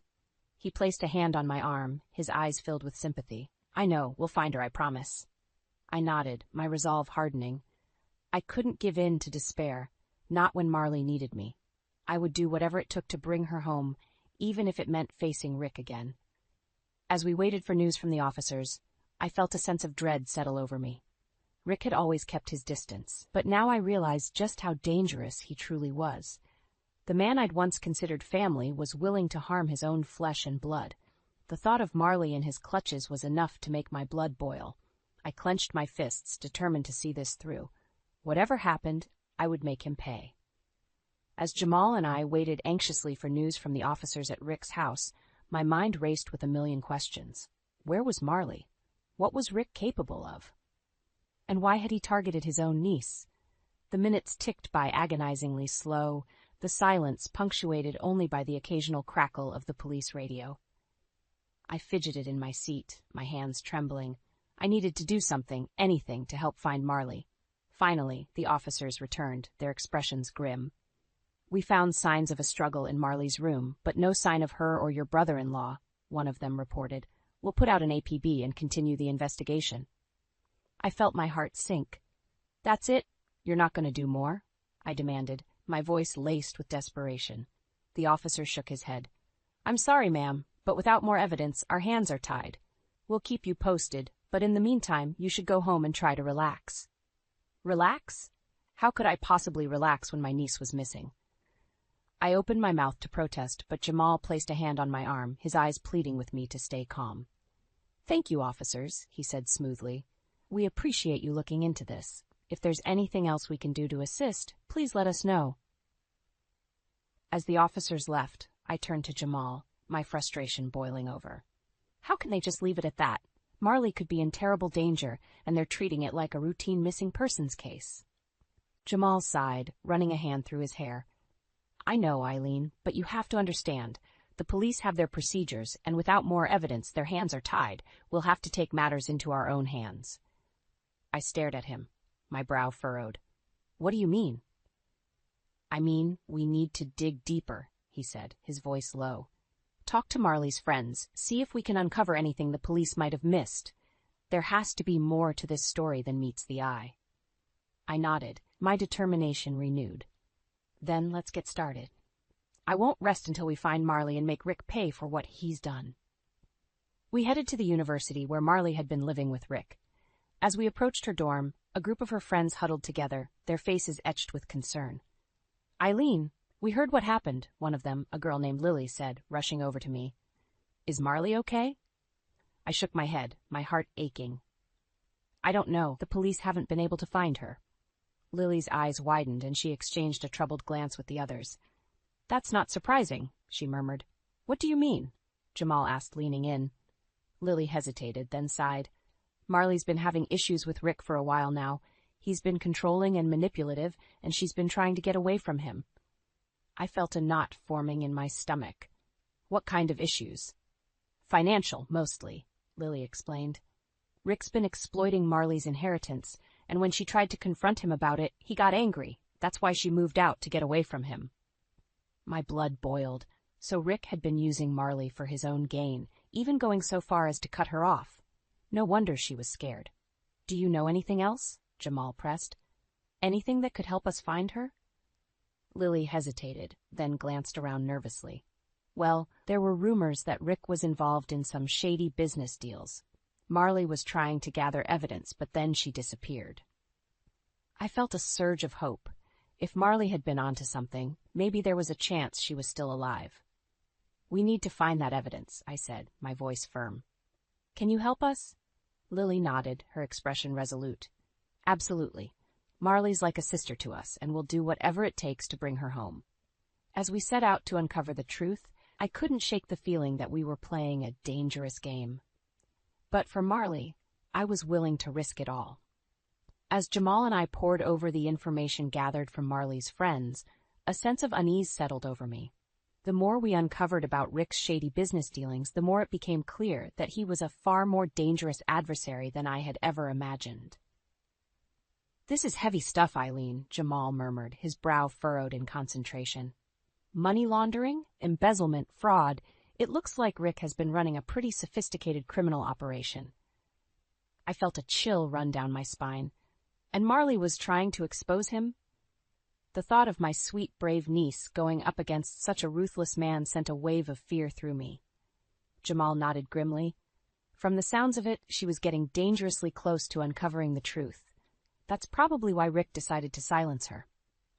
I swallowed hard, my hands clenching into fists. "We have to find her, Jamal. We have to stop him before it's too late." "I know, Eileen," Jamal said, his voice laced with empathy. "But we're going to need help, the kind of help that can stand up to a guy like Rick." I frowned, my mind racing. "What are you suggesting?" "I have a contact at the local newspaper," Jamal explained. "A seasoned investigative reporter who's been looking into Rick's shady dealings for a while now. I think it's time we brought him in on this." I hesitated, my instinct to keep this close to my chest warring with the desperate need to find Marley. "Are you sure we can trust him?" Jamal gave me a reassuring nod. "I've worked with him before, Eileen. He's a straight shooter, and he'll do whatever it takes to expose the truth." I sighed, knowing we were running out of options. "All right, let's do it. The police don't seem to be taking this seriously, and we need all the help we can get." Jamal made the call, and within an hour, a grizzled, no-nonsense journalist named Jack joined us at the diner where we had been holed up. "So you think this Rick character is behind your niece's disappearance, huh?" Jack said, leaning back in his chair and eyeing us with a discerning gaze. "We do," I replied, my voice trembling with emotion. "He's been exploiting Marley's inheritance and trying to silence her. The police aren't doing enough, and we need your help to find her and bring him down." Jack stroked his chin, his eyes narrowing. "This is a dangerous game you're playing, kid. Rick's got some powerful friends in this town, and he's not the kind of guy you want to cross." I felt a flash of defiance. "I don't care how powerful he is. Marley is all I have left, and I'm not going to let him hurt her." Jack studied me for a long moment, then a wry grin spread across his face. "Well, ain't that just the most determined look I ever did see? All right, count me in. Let's see what we can dig up on this son of a bitch." As we pored over the information Jamal and I had gathered, Jack's expression grew increasingly grim. "This is worse than I thought," he muttered, shaking his head. "Rick's got his fingers in a lot of pies, and he's not afraid to get his hands dirty to keep his empire intact." I felt a surge of dread. "What are we up against, exactly?" Jack met my gaze, his eyes hardening. "A whole lot of trouble, kid. But don't worry, we're going to bring this bastard down, no matter what it takes." I nodded, my resolve steeling. For Marley, I would do whatever it took, even if it meant going to war with a man who had the power to crush us all. As Jack, Jamal, and I pored over the mountain of evidence against Rick, a growing sense of dread settled in the pit of my stomach. The more we uncovered, the clearer it became that we were up against a truly formidable and ruthless adversary. "This guy's got his hands in everything," Jack muttered, shaking his head in disgust. "Money laundering, mortgage fraud, even some suspected ties to organized crime. It's a wonder he's managed to stay under the radar for this long." I felt my heart racing, the thought of Marley trapped in the clutches of such a dangerous man sending a chill down my spine. "We have to find her, Jack. We have to stop him before it's too late." Jack met my gaze, his eyes hardening.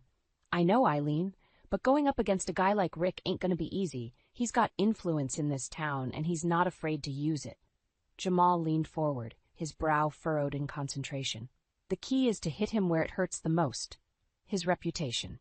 If we can expose his criminal activities and bring them to light, it might be enough to force the authorities to take action."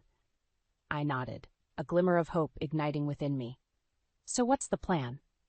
Jack stroked his chin, a wry grin spreading across his face.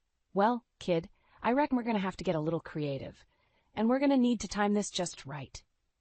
Over the next few days, we worked tirelessly, compiling evidence and building a case against Rick. Jamal used his connections to gather information from Marley's friends and other sources, while Jack pulled strings and called in favors to uncover the depths of Rick's criminal activities. As the pieces started to fall into place, I felt a growing sense of determination. We were going to bring this bastard down, no matter what it took. The opportunity presented itself sooner than we had anticipated. Rick was scheduled to speak at a high-profile charity event, one attended by the city's elite and influential. It was the perfect stage to expose his crimes. As the event unfolded, I watched from the sidelines, my heart pounding. Jamal had managed to secure us a spot on the guest list, and we were ready to strike. When Rick took the stage, his usual charming demeanor in place, I felt a surge of rage. How dare he stand there, basking in the adoration of the crowd, when he had caused so much pain and suffering? With a nod from Jack, I stepped forward, my voice ringing out across the room. "Everyone, please listen. Rick Anderson is not the upstanding citizen you think he is. He's a criminal, a thief, and a liar." The crowd erupted in shocked murmurs, and Rick's face contorted with rage. "What is the meaning of this?" he snarled, his eyes fixed on me. I refused to back down, my own fury fueling me. Rick has been embezzling funds, defrauding investors, and even exploiting his own family, and now he's responsible for the disappearance of my niece, Marley. The room exploded into pandemonium, people shouting and scrambling to get a better look. Rick's face turned a deep shade of crimson, and for a moment I caught a glimpse of the true monster lurking beneath his carefully crafted facade. "You bitch!" he spat, lunging towards me. But before he could reach me, a pair of burly security guards grabbed him, holding him back. "This woman is lying," Rick shouted, his composure crumbling. "I'm a respected member of this community, and I won't stand for these vicious slanders." I watched, my heart pounding, as the security guards wrestled a thrashing Rick out of the room. The crowd erupted into a frenzied din, and I knew that the time had come to finally expose the truth. As the chaos unfolded around me, I felt a surge of hope. We were one step closer to finding Marley and bringing Rick to justice. Whatever happened next, I was ready to face it, no matter the cost. The aftermath of my public confrontation with Rick was a whirlwind of chaos and confusion. As the security guards dragged him away, the crowd erupted into a frenzy of shouts and whispers, all eyes trained on me. I stood there, my heart pounding, adrenaline coursing through my veins. I had finally done it. I had exposed Rick for the monster he truly was. But even as the realization sank in, a sense of unease crept up my spine. What had I unleashed? Jamal and Jack were immediately at my side, their expressions tense. "That was risky, Eileen," Jack murmured, his brow furrowed, "but it seems to have worked." I nodded, my gaze fixed on the exit where Rick had been dragged. "I had to do it, Jack. For Marley." Jamal placed a reassuring hand on my arm. "We know, Eileen, and now the authorities can't ignore this. They'll have to investigate." I prayed he was right. After all, we had amassed a mountain of evidence against Rick. Surely the authorities would have no choice but to take action now. But as the minutes ticked by, I couldn't shake the feeling that something was off. Where were the police? Why wasn't anyone following up on my accusations? Anxiety gnawed at me, and I turned to Jamal, my voice barely a whisper. "Why isn't anyone doing anything?" Jamal's expression darkened. "I don't know, Eileen, but I have a bad feeling about this." Before he could say more, a familiar figure emerged from the crowd, a sinister grin plastered across his face. Well, if it isn't my dear sister-in-law, Eileen." I felt my blood run cold as Rick sauntered towards us, his eyes glinting with malice. "What's the matter, Eileen?" he taunted, his voice dripping with false concern. "Didn't you think I'd be prepared for your little stunt?" Jamal stepped forward, his body tense. "What are you talking about, Rick?" Rick chuckled, the sound sending a shiver down my spine. "Oh, Jamal, my boy, you should know by now that I have friends in high places. The police aren't coming. In fact, they've been instructed to stand down." I stared at him, horror dawning on me. "You can't be serious." Rick's grin widened. "Oh, but I am, Eileen. You see, I don't take kindly to people trying to ruin my life. And now, thanks to your little outburst, I'm going to make sure you and your little journalist friend pay the price." Before I could react, Rick's hand shot out, gripping my arm in a vice-like hold. I cried out, trying to pull away, but his grip was too strong. "Let her go, Rick," Jamal shouted, his voice laced with fury. Rick laughed, the sound echoing through the stunned silence of the crowd. "I don't think so, Jamal. You see, Eileen and I have some unfinished business to attend to." With a sudden jerk, he dragged me away, his grip tightening as I struggled against him. I could hear Jamal's desperate cries fading into the distance as Rick hauled me towards the exit, a twisted smile on his face. "Time to finish what we started, Eileen." I felt a surge of terror as the realization hit me. I had pushed Rick too far, and now I was paying the price. But I refused to give in, not when Marley was still out there, depending on me. As Rick shoved me into a waiting car, I knew that I had to find a way to escape, no matter the cost. I had come too far to give up now. Marley was counting on me, and I wouldn't let her down. As Rick shoved me into the back of the car, panic surged through me. My mind raced, searching for a way to escape, but the thug he had brought with him loomed over me, his expression menacing. "Where are you taking me?" I demanded, trying to keep my voice steady. Rick's twisted grin sent a chill down my spine. "That's for me to know and you to find out, Eileen." I opened my mouth to protest, but before I could speak, the car lurched forward, leaving the chaos of the charity event behind. I gripped the seat, my knuckles turning white as I stared out the window, wondering what horrors awaited me. Where was Marley? Was she even still alive? The thought of my sweet niece in the hands of this monster filled me with a sickening dread. After what felt like an eternity, the car pulled to a stop in a secluded industrial area. Rick and his henchmen dragged me from the vehicle, and I stumbled, my legs shaking from the ordeal. "Welcome to my little hideaway, Eileen," Rick said, his voice dripping with malice. "I hope you're comfortable, because you're going to be staying for a while." I glared at him, refusing to show my fear. "What have you done to Marley?" Rick's eyes narrowed, and for a moment I saw a flash of something that might have been guilt. "Marley is safe for now. As long as you cooperate, that is." I felt a surge of relief, but it was quickly replaced by a renewed determination. "Let her go, Rick. This is between you and me." He laughed, the sound hollow and menacing. "Oh, Eileen, you really don't understand, do you? Marley is the key to everything. I'm not about to let her go, not when she's the only thing keeping me from losing it all." I felt bile rise in my throat as the realization dawned on me. "You're using her, just like you've been using everyone else." Rick's expression hardened. "You just don't get it, do you? This is all about survival. Marley's inheritance, my business dealings, it's all been about securing my future. And I'll be damned if I let some nosy nurse and her little reporter friend ruin it all." I opened my mouth to speak, but the sound of a door slamming cut me off. To my relief and horror, Marley was being shoved into the room, her eyes wide with fear. "Aunt Eileen!" she cried, rushing towards me. I pulled her into my arms, my heart pounding. "Marley, thank God you're all right." Rick watched the reunion with a twisted smile. "How touching. But don't get too comfortable, 'cause we've got some unfinished business to take care of." Marley's grip on me tightened, and I could feel her trembling. "What do you want from us, Rick?" He chuckled, the sound sending a shiver down my spine. "What I want, my dear, is to ensure my future, and that means I can't have you or your aunt interfering with my plans anymore." I felt a surge of panic, my protective instincts kicking in. "You can't do this, Rick. The police are already onto you, and the world knows what you've done." Rick's expression darkened, and in that moment I saw the true monster that lurked beneath his charming facade. "The police?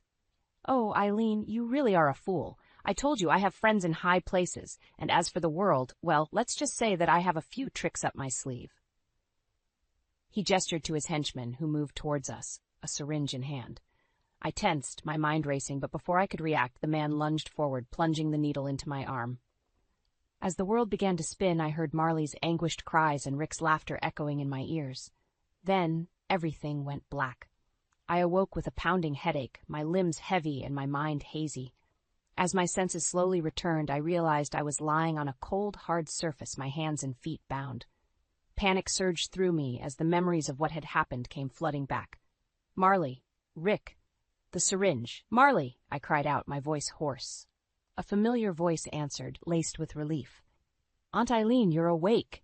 I turned my head to see Marley sitting beside me, her eyes shining with tears. "Are you all right?" I asked, my heart pounding. She nodded, her expression tense. "I'm okay, but Rick—" Her voice trailed off, and I felt a fresh wave of fear wash over me. "Where is he?" I asked, struggling against my bonds. "Right here, Eileen," a chilling voice replied. I looked up to see Rick standing over us, a twisted grin on his face. "Glad to see you're finally joining us. What do you want from us, Rick?" I spat, my anger bubbling to the surface. He chuckled, the sound sending a chill down my spine. "What I want, my dear Eileen, is to ensure my future, and that means getting rid of you and your meddlesome niece once and for all." Marley let out a muffled sob, and I felt a surge of protectiveness. "You won't get away with this, Rick. The police are on to you, and the whole world knows what you've done." Rick's expression darkened, and for a moment I saw a glimpse of the true monster that lurked beneath his charming facade. "The police?" he scoffed. "Didn't I tell you, Eileen? I have friends in high places. They're not coming to save you." I felt a chill run down my spine, but I refused to back down. "Then we'll expose you ourselves. The truth will come out, Rick. And when it does, you'll be the one paying the price." He laughed, the sound hollow and menacing. "Oh, Eileen, you really are a fool. The truth? What makes you think anyone will believe you? After all, you're just a bitter old nurse with a grudge against her brother-in-law." Rage bubbled up inside me, and I strained against my bonds. "You're a monster, Rick, and you'll pay for what you've done." He shrugged, his expression indifferent. "Maybe, but not today." He turned to his henchman, who had been lurking in the shadows. "Take care of them." The man stepped forward, a sinister glint in his eyes, and I felt a surge of panic. This was it. This was the end. But just as the henchman raised his weapon, the sound of sirens pierced the air. Rick's eyes widened, and he cursed under his breath. "What's going on?" he demanded, his voice laced with panic. The henchman hesitated, his expression uncertain. "I don't know, boss, but it sounds like trouble." Suddenly, the door burst open and a team of police officers flooded the room, their guns drawn. Rick's face contorted with rage as they swarmed around him, cuffing him and dragging him away. "No!" he screamed, his voice hoarse with desperation. "This isn't over." I watched, dumbfounded, as the chaos unfolded around me. How had the police known to come, and where had they come from?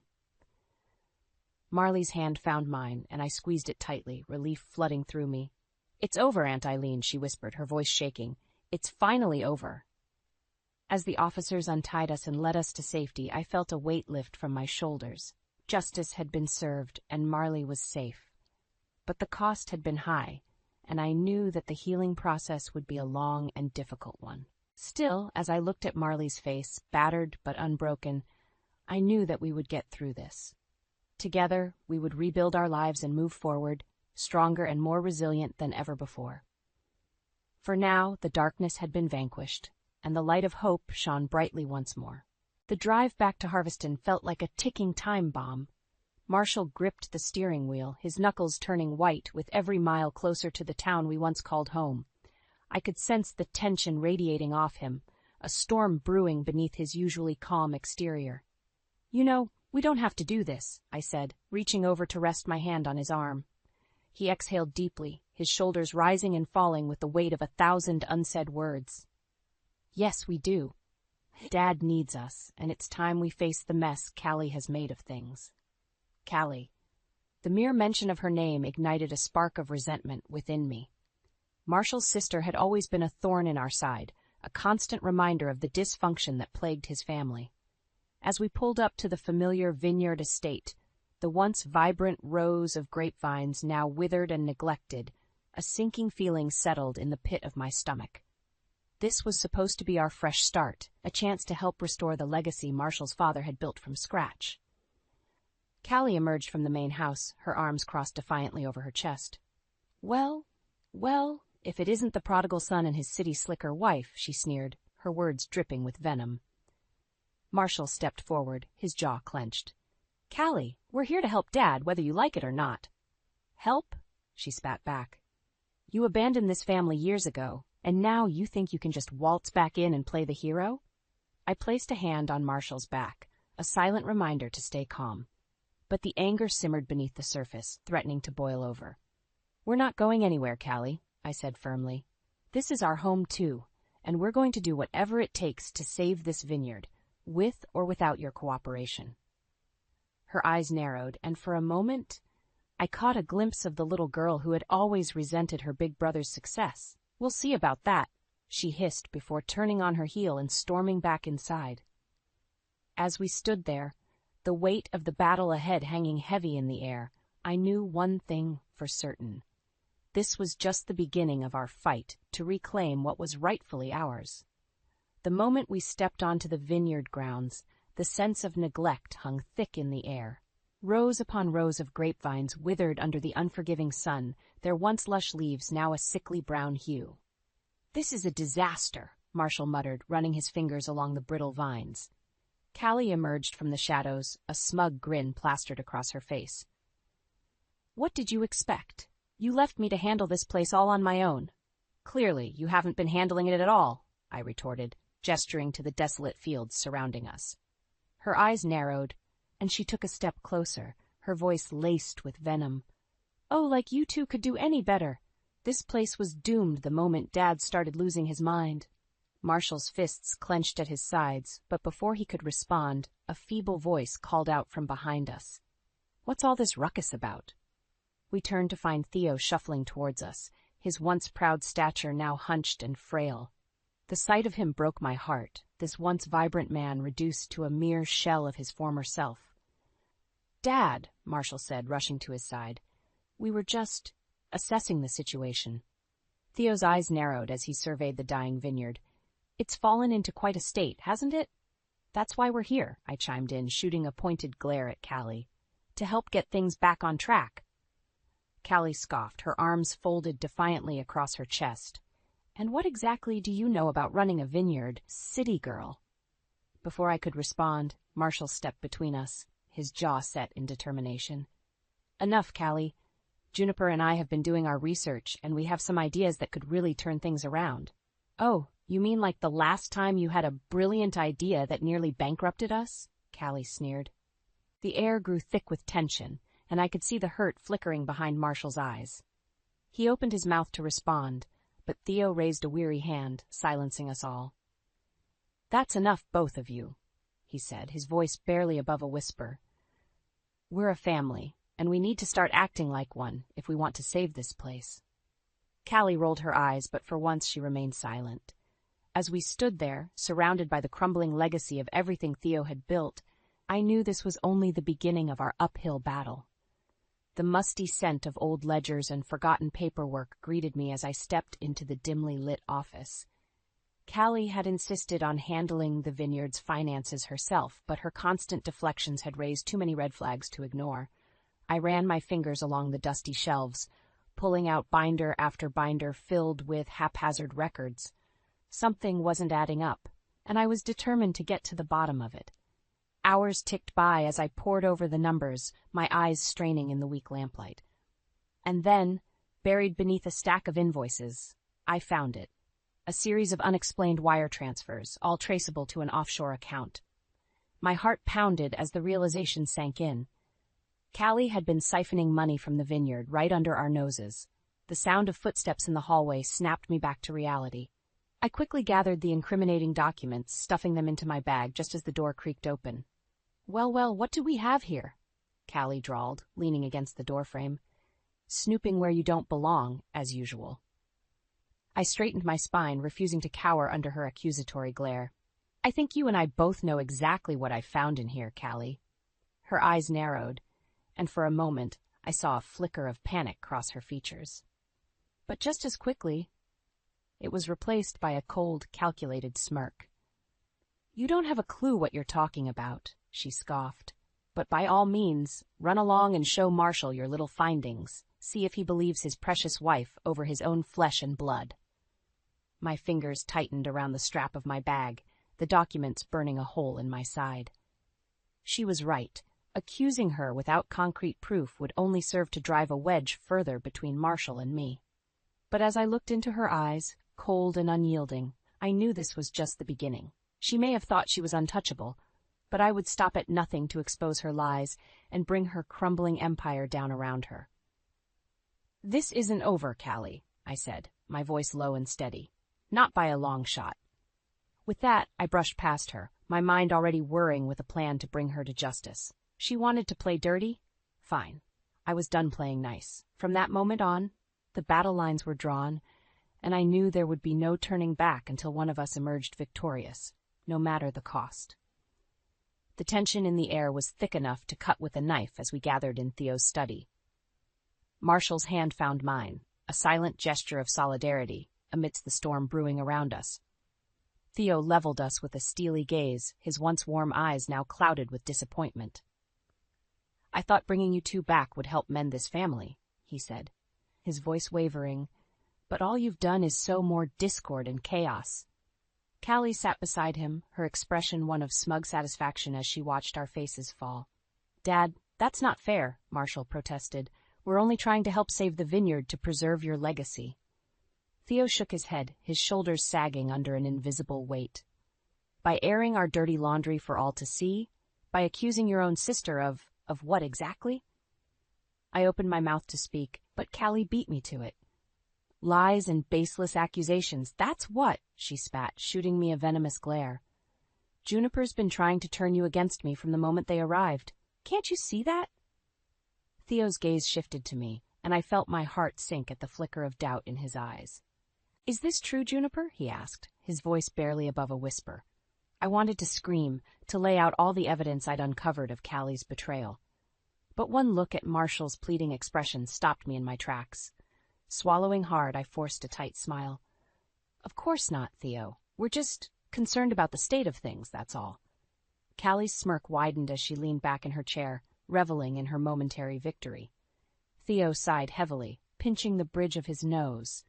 Then I see no other choice. For the sake of this family, I'm going to have to ask you both to leave Harveston. Immediately. The words hit me like a physical blow, knocking the wind from my lungs. Marshall's grip on my hand tightened as he turned to his father, eyes wide with disbelief. You can't be serious, he stammered. This is our home, our family's legacy. But Theo had already made up his mind, his expression hardening into a mask of grim resignation. As we walked out of that study, the weight of defeat pressing down on us, I caught Callie's eye one last time. Her gloating sneer said it all. She had won this round, but the war was far from over. Steeling my resolve, I vowed to myself that I wouldn't rest until I had exposed her lies and reclaimed what was rightfully ours. No matter how long it took, vengeance would be ours. The weight of Theo's words hung heavy in the air as Marshall and I packed our belongings. Callie had won this battle, but the war was far from over. We can't just give up. Marshall muttered, tossing another shirt into his suitcase. "This vineyard is my birthright, our future." I placed a hand on his arm, my touch steadying his frantic movements. "And we'll get it back," I assured him. "But not like this. Callie's beaten us at her own game for now." His shoulders slumped, resignation seeping into his features. But then a flicker of determination reignited in his eyes. "You're right," he said, straightening his spine. "If we're going to take her down, we need to play by a different set of rules." A sly grin tugged at my lips as the seeds of a plan took root. I might have an idea about that. Over the next few weeks, we scoured Harveston, until finally we found it, a ramshackle old vineyard on the outskirts of town, ripe for renovation. "It's a fixer-upper, for sure," I mused, surveying the overgrown fields and dilapidated buildings. "But with a little elbow grease, we could turn this place into a real contender." Marshall's eyes shone with renewed hope as he nodded. "Then that's exactly what we'll do. We'll build this place up from the ground, show everyone what true dedication and hard work can achieve." And so we got to work. Day and night, we toiled alongside a small crew of hired hands, pruning back the wild growth and breathing new life into the abandoned structures. All the while, I channeled my marketing expertise into creating a buzz around our fledgling vineyard. Social media campaigns, local event sponsorships, no stone was left unturned in my quest to put our name on the map. Callie, of course, caught wind of our efforts. One sweltering afternoon, as we oversaw the installation of new tasting room furniture, her shrill voice cut through the air like nails on a chalkboard. "If it isn't the two village idiots playing make-believe with their little pet project," she sneered, sauntering up to us with her usual air of arrogant superiority.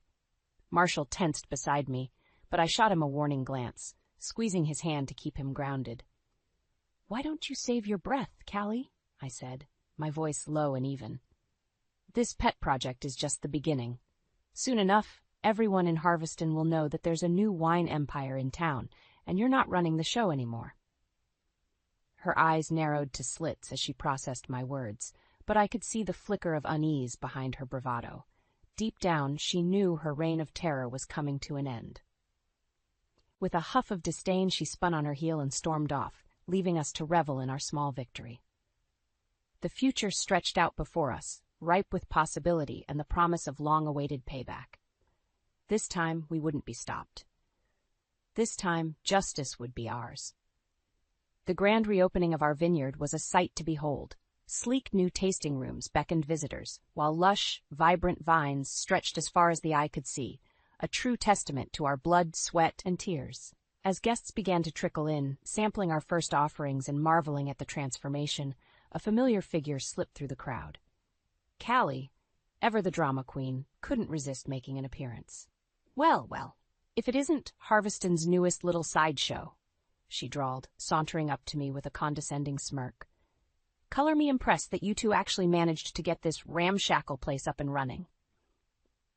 I lifted my chin, refusing to be baited by her taunts. "Why don't you have a glass, Callie? Maybe you'll finally taste what real quality wine is supposed to be like." Her eyes narrowed at the barb, but before she could retort, a small crowd began gathering around us, drawn in by the palpable tension. "Is there a problem here?"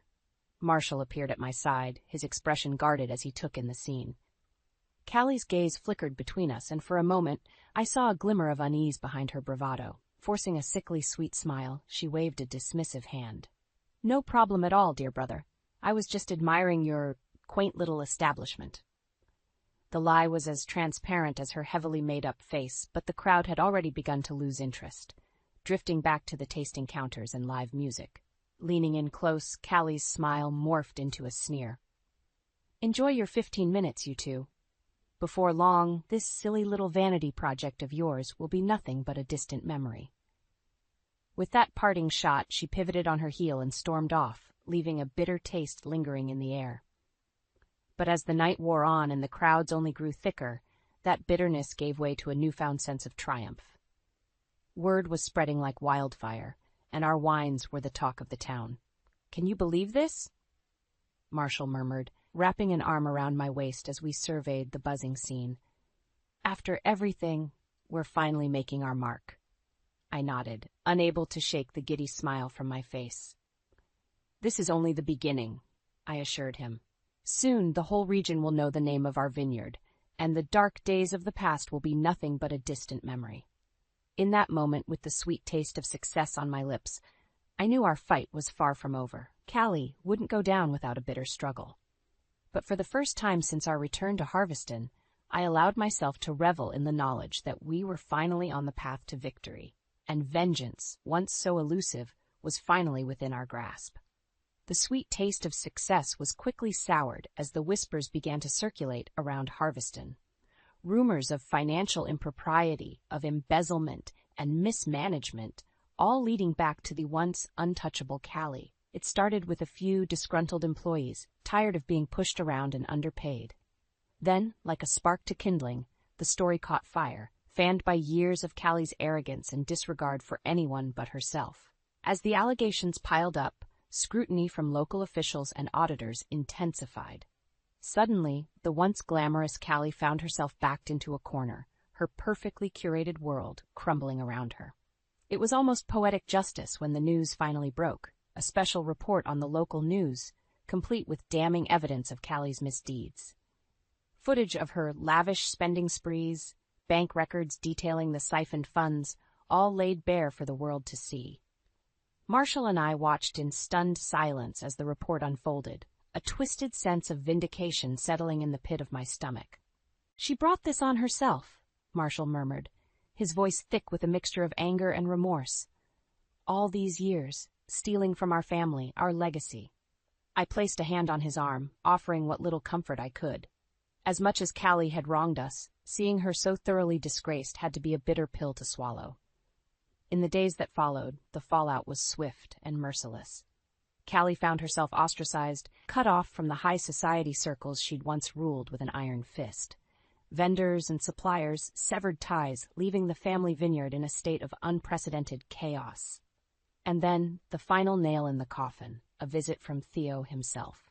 Callie's expression was one of pure disbelief as the old man approached us, his face etched with lines of regret and sorrow. "I should have listened to you," he said, his voice heavy with shame. "All this time I let her manipulate me, blind me to the truth." Marshall stepped forward, enveloping our father in a fierce embrace. "It's not too late," he assured him. "We can fix this together." Theo's watery gaze found mine, and in that moment I saw the glimmer of the man he used to be, the strong, proud patriarch who had built an empire from nothing. "Please," he implored, reaching out to grasp my hand, "help me make things right for all of us." As I looked into his pleading eyes, I knew that the long, arduous road to redemption was just beginning. But this time, we would walk it together, as a family, united against the demons that had nearly torn us apart. This was more than just revenge. It was a chance to rebuild, to rise from the ashes of Callie's betrayal and reclaim what was always meant to be ours. And damn it all, if I wasn't going to make sure we seized that chance with every ounce of determination we had left. The air was thick with a heady mix of anticipation and apprehension as we gathered in Theo's study once more. This time, however, the dynamic had shifted. The prodigal children returned, ready to reclaim their birthright. Theo's gaze was heavy with remorse as he regarded us, the weight of his past mistakes etched into the lines of his weathered face. "I don't know how I'll ever be able to make amends for the way I've treated you," he said, his voice trembling with emotion. Letting Callie poison my mind against my own flesh and blood, Marshall reached out, clasping his father's hand in a firm, reassuring grip. "What's done is done, Dad. All that matters now is that we move forward together, as a family." A flicker of hope ignited in Theo's eyes, and he gave a solemn nod. Clearing his throat, he straightened his shoulders, a ghost of his former commanding presence shining through. "Which is why I'm entrusting the future of this vineyard to the two of you." The words hung in the air, their weight nearly palpable. I shot a sidelong glance at Marshall, searching his expression for any trace of hesitation or doubt, but all I saw was steadfast determination. "We won't let you down," he vowed, his voice thick with conviction. "The Harveston name will be restored to its former glory, and then some." A small, proud smile tugged at the corners of Theo's mouth. "I have no doubt about that, son." His gaze shifted to me, and the warmth in his eyes was like a soothing balm after years of Callie's icy disdain. You've both proven yourselves time and again. This vineyard couldn't be in better hands." As we embraced, a wave of emotions threatened to overwhelm me. After everything we'd endured, the betrayal, the pain, the relentless fight for justice, we had finally emerged victorious. The path ahead was littered with challenges, to be sure, but for the first time in what felt like an eternity, I allowed myself to bask in the sweet taste of vindication.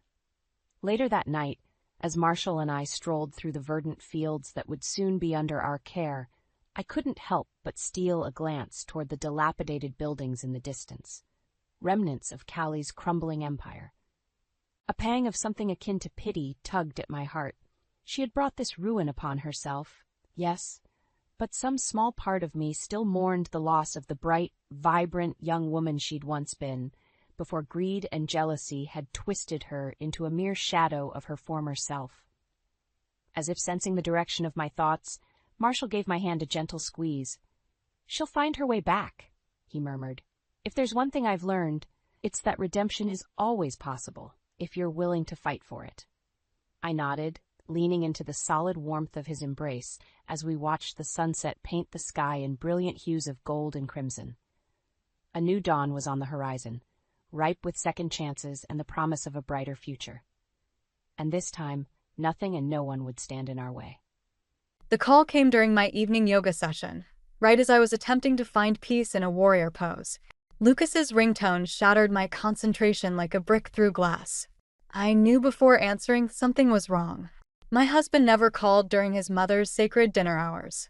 "Lonnie, I need you to go stay with Mother. Grandmother Marty fell and broke her leg.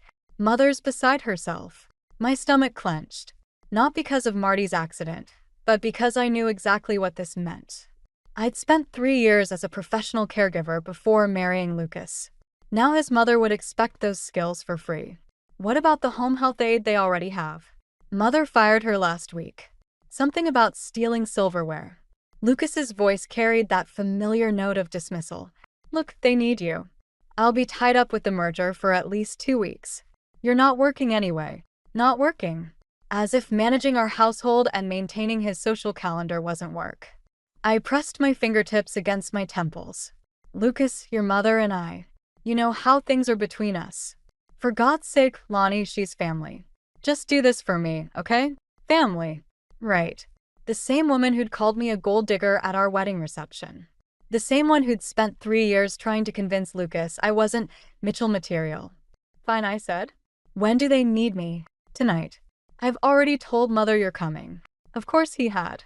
I ended the call and stared at my reflection in the yoga room mirror. The woman looking back at me seemed smaller somehow, diminished. I'd promised myself I wouldn't let Evelyn Carter Mitchell push me around anymore. Yet here I was, running at her beck and call. I packed quickly. Enough clothes for 2 weeks, my laptop, and the anxiety medication I'd started taking after our last extended family gathering. The drive to the Carter Mitchell estate took 40 minutes, each mile adding another layer of dread. The mansion loomed ahead, all Georgian columns and perfectly manicured hedges. Evelyn stood in the doorway, her silver hair immaculate, her posture rigid as ever. She didn't smile. "Finally. Mother's been asking for her pain medication for the past hour." No hello. "No thank you." I bit back a response and followed her inside. The house smelled of furniture polish and old money. "Mother's in the East Wing guest room," Evelyn said, her heels clicking against the marble floor. "I've had the staff move her from upstairs. You'll stay in the adjoining room to monitor her at night." "Where's the doctor's care plan?" "I'll need to know her medication schedule." Evelyn waved dismissively. "It's all in her room." "Really, Leilani, I expected you to be here sooner." A proper daughter-in-law would have come immediately. I clutched my overnight bag tighter, nails digging into the leather. "I came as soon as Lucas called." "Yes, well." She paused at Marty's door. "Do try to keep her quiet. I have the garden club coming tomorrow, and I can't have her moaning disrupting our meeting." Before I could respond, she turned and clicked away down the hall, leaving me alone with my thoughts and a growing sense of unease. I took a deep breath and opened the door. Marty lay in bed, her eyes closed, looking frilier than I remembered. But something wasn't right. Her supposedly broken leg rested on top of the covers, and I'd seen enough injuries in my career to know that the positioning was all wrong. Her eyes snapped open as I approached, and a familiar mischievous glint appeared, one I'd seen countless times when she was plotting something at family gatherings. "Hello, dear," she said softly. "I was wondering when they'd drag you into this mess." That's when I knew. This wasn't about a broken leg at all. This was something else entirely, and I'd just been pulled into whatever game Marty was playing. "We need to talk," she whispered, patting the bed beside her. "But first, close that door. What I'm about to tell you. Well, let's just say Evelyn won't be happy when she finds out what's really going on." 3 days into my stay at the Carter Mitchell estate, and I'd already witnessed 4 arguments between Evelyn and Marty, each one more vicious than the last, with barbs wrapped in silk and daggers hidden in pleasantries. "Mother, you haven't touched your breakfast again." Evelyn's voice carried through the morning room, sharp as cut crystal. "Leilani, I'm paying you to ensure she eats properly." "You're not paying me anything," I said, measuring Marty's blood pressure. The numbers were perfect, just like yesterday. "And she ate toast an hour ago." Marty's hand found mine under the blood pressure cuff, squeezing gently. "Evelyn dear, do stop hovering. You're giving me indigestion." "Everything gives you indigestion these days." Evelyn's heels clicked against the hardwood as she approached. "Perhaps if you'd stop being so difficult.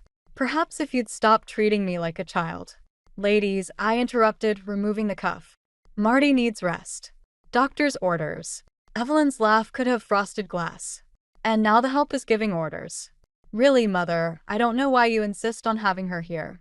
My phone buzzed. Lucas calling again. 3rd time today. I let it go to voicemail, just like the others. He'd been checking in hourly, not out of concern for Marty, but because his mother had been complaining about my attitude. "Leilani knows more about care than that agency nurse you hired," Marty said, her voice steady but her hands trembling slightly. "The one who kept forgetting my medication schedule. The one who recognized her place in this household." Evelyn snapped. She turned to me. "Speaking of which, the garden club will be here at 2. Mother needs to be presentable. And quiet." I stood, positioning myself between them. "Marty's not a prop for your social gatherings. She needs genuine rest, not." "I pay the bills in this house," Evelyn cut in. "And while you're here, you'll do as I say.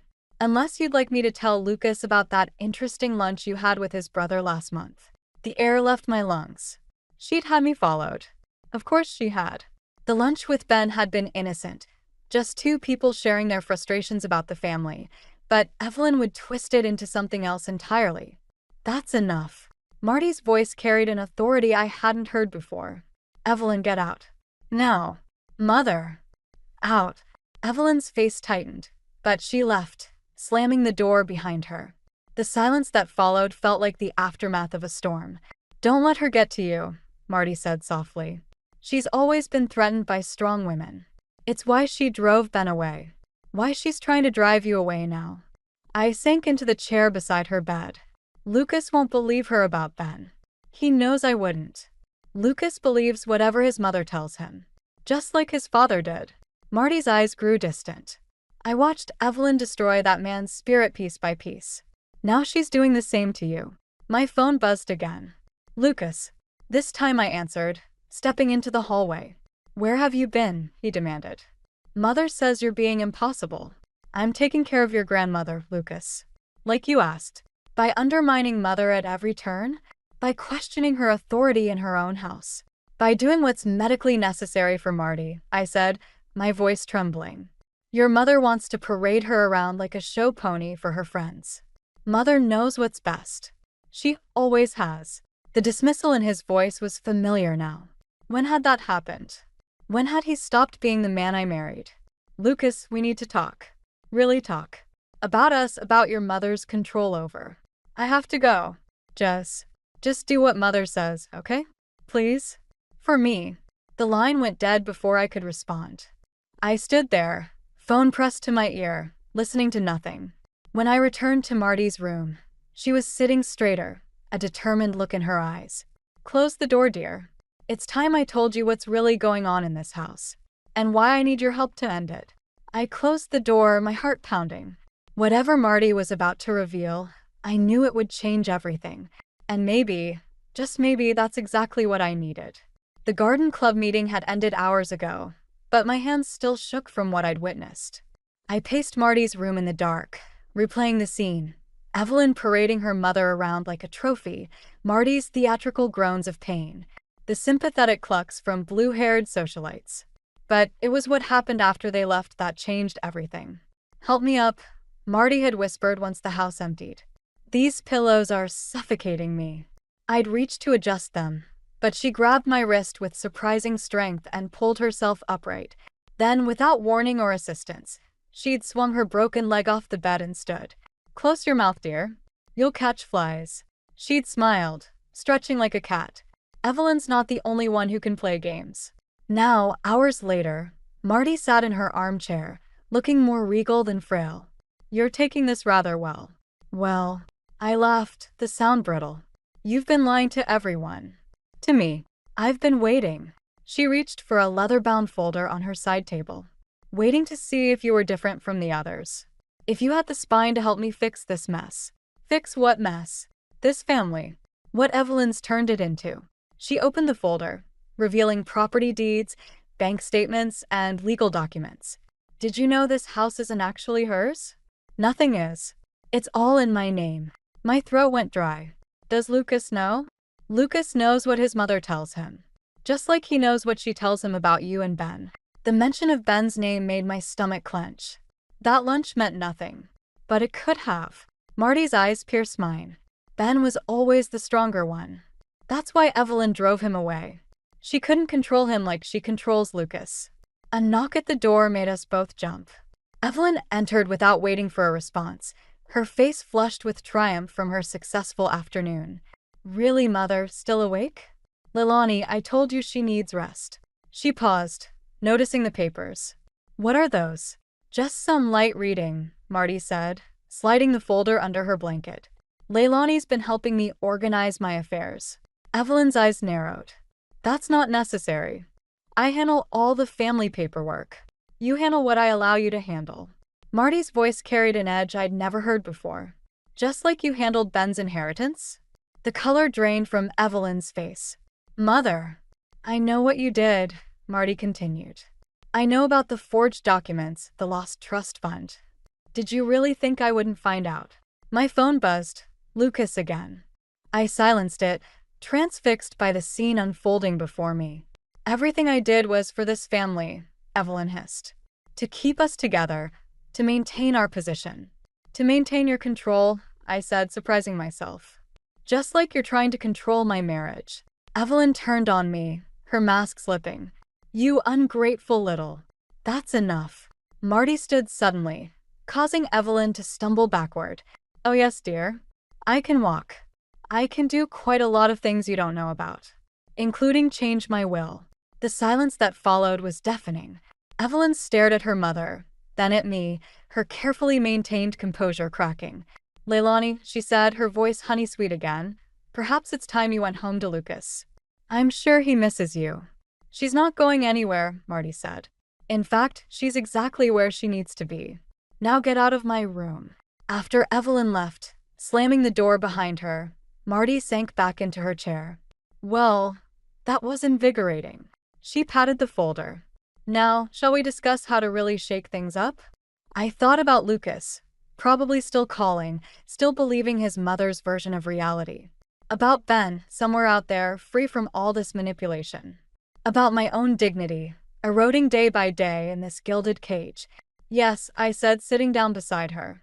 "Let's shake things up." Marty's smile was razor-sharp in the dim light. "Good girl. Because what I'm about to propose will either save this family or tear it apart completely. Are you ready for that?" I thought about Evelyn's threats, Lucas's betrayal, and my own fading sense of self. "I'm ready for anything." "Perfect," Marty said, opening the folder again. "Then let's begin."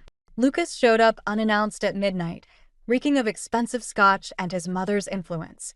I found him in Marty's sitting room, rifling through her desk drawers. "What are you doing?"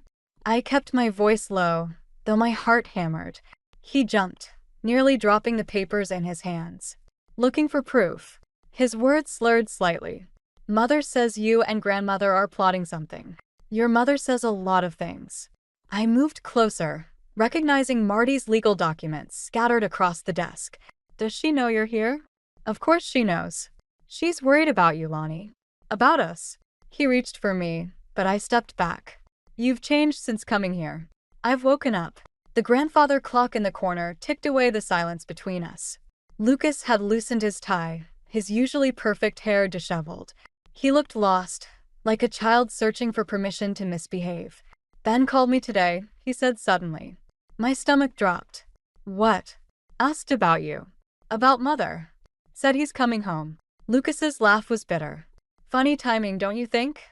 Right when you and Grandmother start acting strange. Before I could respond, the lights flicked on. Marty stood in the doorway, perfectly steady on her supposedly broken leg.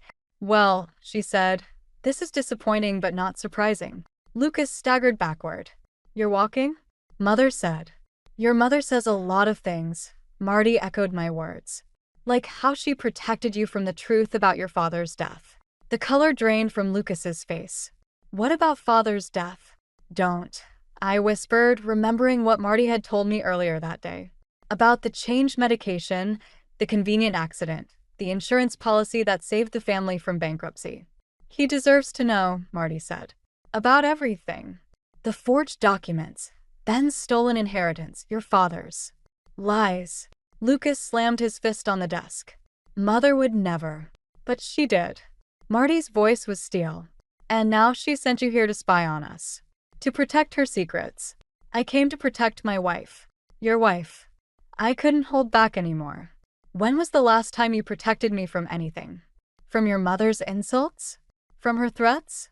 From her private investigators following me? Lucas turned to me, swaying slightly. She was right about you. You're trying to turn everyone against her.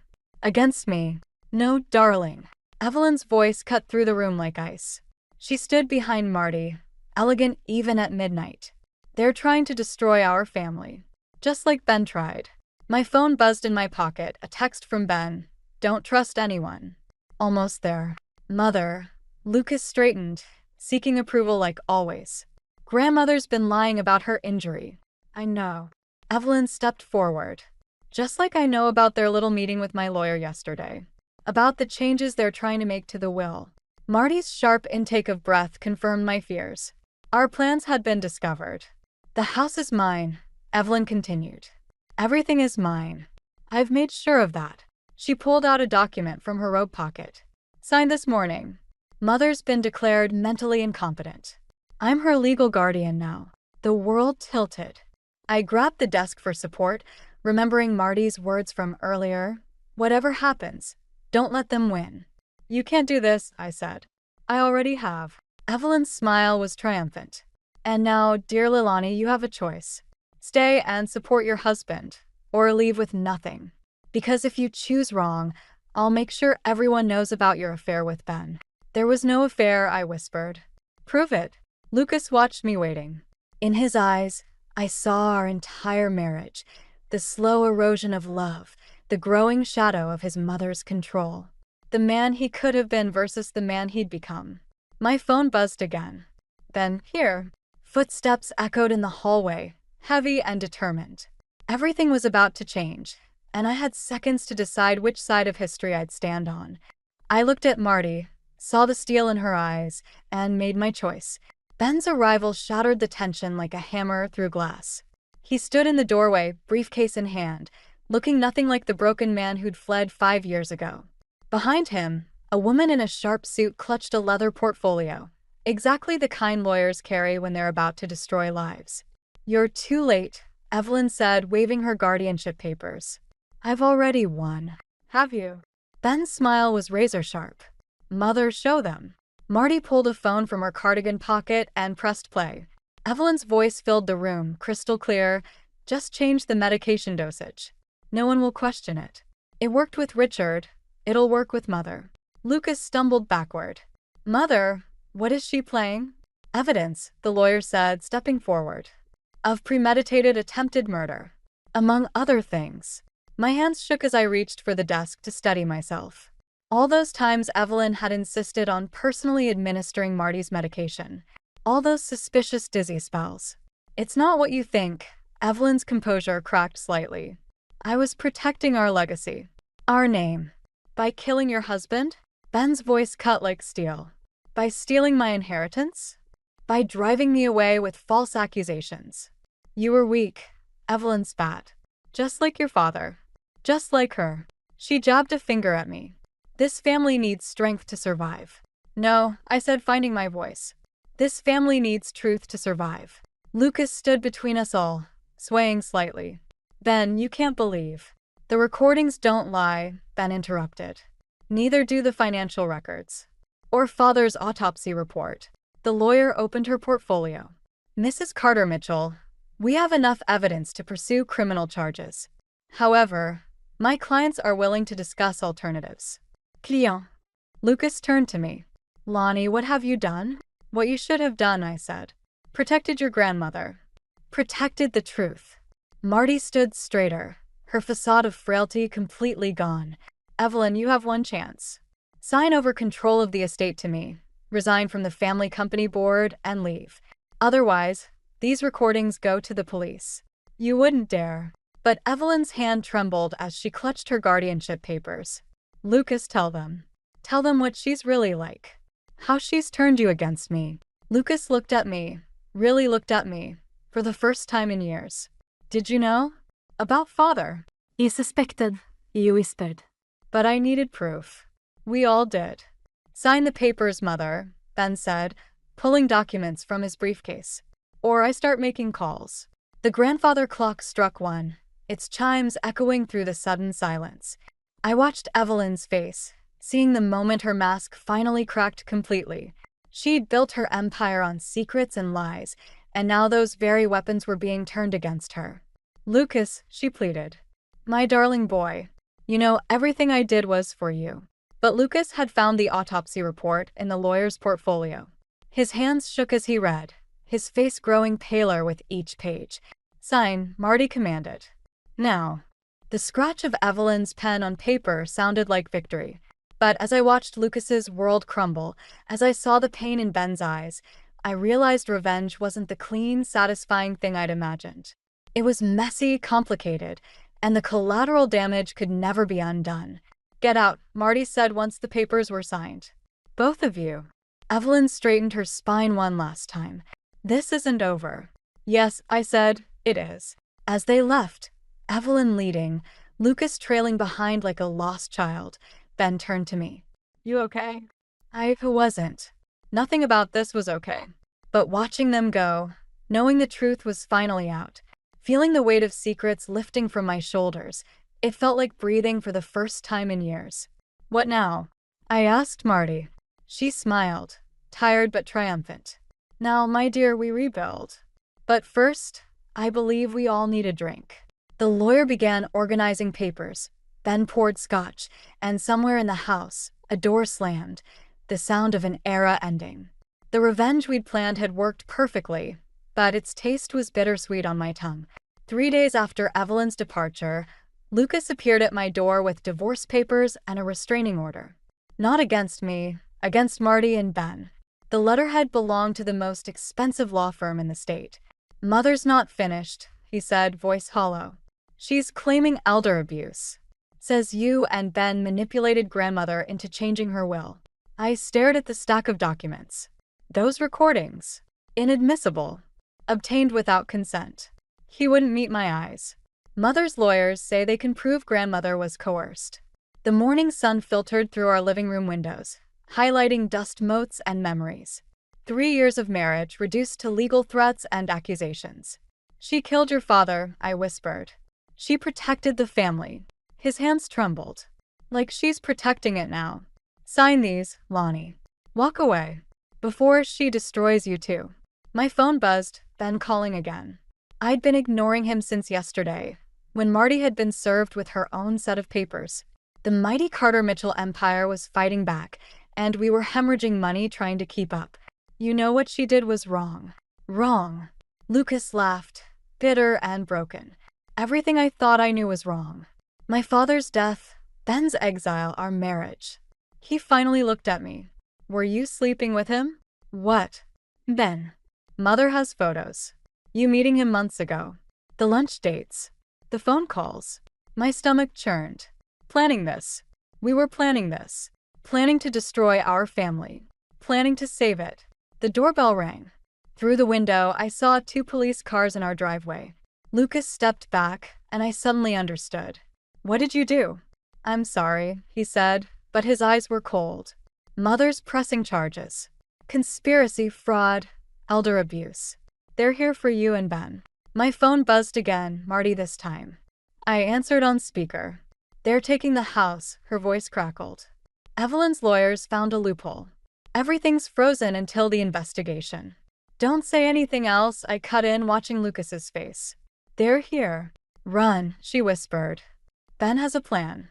Run now. But it was too late. The police were already at the door, and Lucas, my husband, my betrayer, was opening it. Mrs. Mitchell? An officer stepped forward. We have a warrant for your arrest. The handcuffs were cold, but Lucas's silence was colder. As they led me out, past curious neighbors and flashing phones, I saw Evelyn's car parked across the street. She sat in the back, watching through tinted windows, and I finally understood the true cost of revenge. They took me to the station, fingerprinted me, photographed me like a common criminal. My court-appointed lawyer looked tired before we even started. They have a strong case, she said, flipping through papers. Mrs. Carter Mitchell's influence runs deep. Judges, prosecutors. This won't be easy. The recordings. Inadmissible. And Mrs. Carter Mitchell has witnesses willing to testify about your manipulation of Martha Carter. Your history of instability. What history? She pulled out a file. Psychiatric records. Anxiety medication. Couples therapy. All painting a picture of someone desperate to secure their position in a wealthy family. My chest tightened. Everything we'd done to expose the truth was being twisted, used against us. Evelyn wasn't just fighting back. She was systematically destroying us. The lawyer's phone buzzed. She checked it, her expression darkening. Ben Mitchell was just arrested trying to leave the country.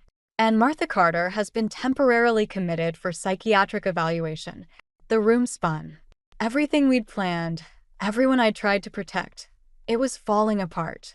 Evelyn hadn't just outmaneuvered us. She'd been 10 steps ahead the entire time. What do we do? I asked. The lawyer closed her files. We take the deal they're offering. You plead guilty to lesser charges. Agree to never contact the family again. Otherwise, she shrugged. Hope you like orange jumpsuits. Through the interview room window, I watched Lucas walk past with his mother's lawyers. He didn't look my way. Somewhere in the city, Marty was being locked away, Ben was being booked, and Evelyn was finally getting what she'd always wanted, complete control. I'd thought revenge would taste like victory. Instead, it tasted like ashes and defeat. The psychiatric facility's visiting room smelled of industrial cleaner and despair. Marty sat across from me, looking smaller in her hospital gown, but her eyes blazed with familiar determination. They found Richard's real autopsy report, she whispered. The one Evelyn buried. Ben's lawyer has it. My hands shook as I glanced at the observation window. How? Richard kept copies. Of everything. A thin smile crossed her face. Hidden in his hunting cabin. The one place Evelyn never looked. Before I could respond, the door opened. Evelyn glided in, Lucas trailing behind her like a shadow. My court-appointed lawyer had warned me against this meeting, but when Evelyn's office called demanding my presence, I knew we'd reached the endgame. Quite the family reunion, Evelyn said, settling into a chair. Though I suppose you won't be family much longer. Lucas wouldn't look at me. The divorce papers sat and signed in my lawyer's office. I have a proposition, Evelyn continued. Drop the allegations. Sign a statement admitting you manipulated Mother for financial gain. In return, all charges disappear. And if I don't, then Ben's evidence never sees daylight, and you all go to prison. She pulled out her phone, showing an email. The judge handling your case owes me several favors. You killed him. Marty's voice cut through the tension. You killed my son-in-law. I protected this family. Evelyn's mask slipped slightly. Like I'm protecting it now. No. Lucas spoke for the first time, his voice rough. You destroyed this family. And I let you. He pulled something from his jacket, a USB drive. Ben's not the only one with copies. Father gave me this before the accident. I never looked at it. Until now. Evelyn's composure cracked. Lucas, darling. Don't. He placed the drive on the table. It's over, Mother. I've already sent copies to the district attorney. The observation window suddenly filled with faces. Police, lawyers, witnesses. This wasn't just a family meeting. It was a sting. You orchestrated this, Evelyn said to me, realization dawning. You knew. No, I said. He did. The door opened again. Ben entered, followed by 2 detectives. Hello, Mother. Surprised to see me out of jail. He nodded to Lucas. Thank you, brother, for finally choosing the truth. Evelyn stood, her world crumbling around her. Everything I did was for this family. For you boys.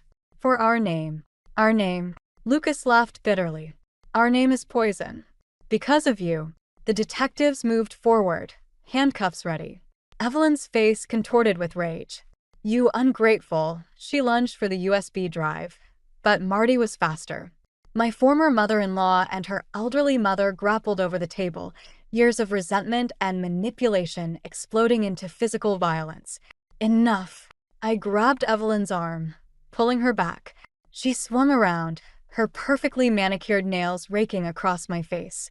The detectives rushed in, restraining her as she screamed accusations and threats. Mrs. Carter Mitchell, one detective said, you're under arrest for the murder of Richard Mitchell, attempted murder of Martha Carter, and conspiracy to commit fraud. As they led her away, she turned back one last time. I made this family what it is. No, Marty said, straightening in her chair. You destroyed what it was. Now we'll rebuild what it can be. Lucas touched my bleeding cheek gently. I'm sorry. For everything. I know. I stepped back from his touch. Some breaks can't be mended.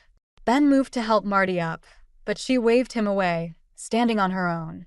The frail old woman act was finally, permanently retired. Well, she said, surveying her fractured family. Shall we go home? The real work of healing is just beginning. Through the window, I watched Evelyn being led away in handcuffs, her perfect facade shattered. Revenge hadn't tasted like victory after all. It tasted like truth, bitter, necessary, and ultimately freeing. Lucas signed the divorce papers that afternoon. Ben helped Marty reclaim her house. And I walked away from the Carter Mitchell fortune, taking nothing but my dignity and the satisfaction of knowing that sometimes justice wears the face of karma. The Carter Mitchell mansion sold at auction while Evelyn awaited trial. I watched from across the street as strangers carted away antiques and family portraits, dismantling a dynasty piece by piece. Ready? Ben stood beside me, hands in his pockets. Marty's waiting at the new place. The nursing home where I now worked had a private wing. Bright, modern, nothing like the oppressive grandeur of the mansion. Marty had chosen it herself, saying she wanted to be somewhere that smelled of fresh paint instead of old secrets. Almost. I touched the iron gates one last time, just saying goodbye. To what? The misery. To who I was when I came here. Lucas had sent one final letter before leaving for Europe. I'd left it unopened on my kitchen counter, next to the divorce papers bearing his signature. Some answers weren't worth seeking. At the nursing home, Marty held court in the garden, teaching other residents her favorite card game, the one Evelyn had always dismissed as common. You're late, she called out. I've already won 3 hands. And lost 2? Her opponent chuckled. Don't let her fool you. She's not as sharp as she pretends. I'm exactly as sharp as I need to be, Marty winked. Sharp enough to know when these two are dancing around each other instead of facing facts. Ben shifted beside me. We'd been careful, professional, keeping our growing connection buried under layers of family obligation and shared trauma. But Marty saw everything. She always had. The prosecutor called, I said, changing the subject. They want us both to testify next month. Good. Marty dealt another hand. It's time everyone heard the truth. All of it. Even the parts that make us look bad? Especially those parts. She laid down her cards, a winning hand. Real justice isn't about looking good. It's about being honest. The evening sun painted everything golden, reminding me of that first night at the mansion. I'd arrived seeking broken inside me. Instead, I'd found something different. Strength I didn't know I had, family in unexpected places, and truth in all its messy glory. "I have something for you," Ben said later, as we walked through the garden. He pulled out a familiar USB drive. "There's more on here than what we showed the police. Things about father, about the family history. Things you should know before." "Before what?" He stopped walking. "Before you decide if you want any part of this family's future." A year ago, I would have grabbed that drive, hungry for more ammunition, more secrets to weaponize. Now I just felt tired. Tired of looking backward, of feeding the cycle of revenge and retribution. "Keep it," I said. "Some stories don't need to be told. And us? Our story. Behind us." Marty laughed at something her card partner said. The sound carried no bitterness, no hidden agenda. Just pure, simple joy. "Our story," I said, "hasn't been written yet." I left the USB drive on Marty's nightstand later that night, next to her favorite photos. One of Richard in his hunting cabin, one of Ben and Lucas as children, and a new one of all of us in the garden. Let her decide which secrets deserved sunlight and which belonged in shadow. The next morning, I found it in my mailbox, wrapped in a note. "The past is a lesson, not a prison. Now go make some trouble of your own." Ben was waiting in the parking lot when I arrived for my shift, 2 coffee cups in hand. "Marty says you're off today. Says we have her blessing to be scandalous." I thought about revenge, about justice, about how healing rarely looks the way we expect. About how sometimes the best revenge isn't about destroying what hurt you, but building something better from the ruins. "Scandalous sounds perfect," I said, taking the coffee. "But first, I need to check on my favorite troublemaker." Through the window, I could see Marty setting up her card table, already drawing a crowd. Some stories end with a bang, others with a whimper. Ours ended with a shuffle of cards and the quiet certainty that sometimes, just sometimes, karma gets it right. I never expected my life to change at a music festival, especially not while standing in line for overpriced lemonade. But that's where I met Ethan Miller, and looking back now, I wish I'd stayed thirsty. My name is Riley, and I'm a night shift nurse at Memorial Hospital. That Saturday was my first day off in 2 weeks, and my best friend Jessica had practically dragged me to the Summer Sound Festival. "You can't keep hiding in your scrubs," she'd insisted. "The world needs to see those legs." The August heat was brutal, and sweat trickled down my back as I shifted from foot to foot in the endless drink line. That's when I heard it, someone humming "Dream On" by Aerosmith. Not the kind of song you'd expect at a modern music festival. "Finally, someone with good taste," I said, turning around. And there he was, tall and lean with kind eyes that crinkled at the corners when he smiled. "You know Aerosmith?" he asked, looking pleasantly surprised. "Know them? I have their entire vinyl collection, thanks to my grandmother's obsession with Steven Tyler." His face lit up. "Vinyl? Now that's impressive." "I'm Ethan, by the way." We ended up sharing that overpriced lemonade, sitting cross-legged on a patch of grass while some indie band played in the background. Ethan worked in finance, loved classic rock, and had the most infectious laugh I'd ever heard. "So, night shift nurse?" he said, raising an eyebrow. "That must be intense." "It has its moments." Last week, I had a patient who was convinced the hospital ghost was stealing his Jell-O. Was it?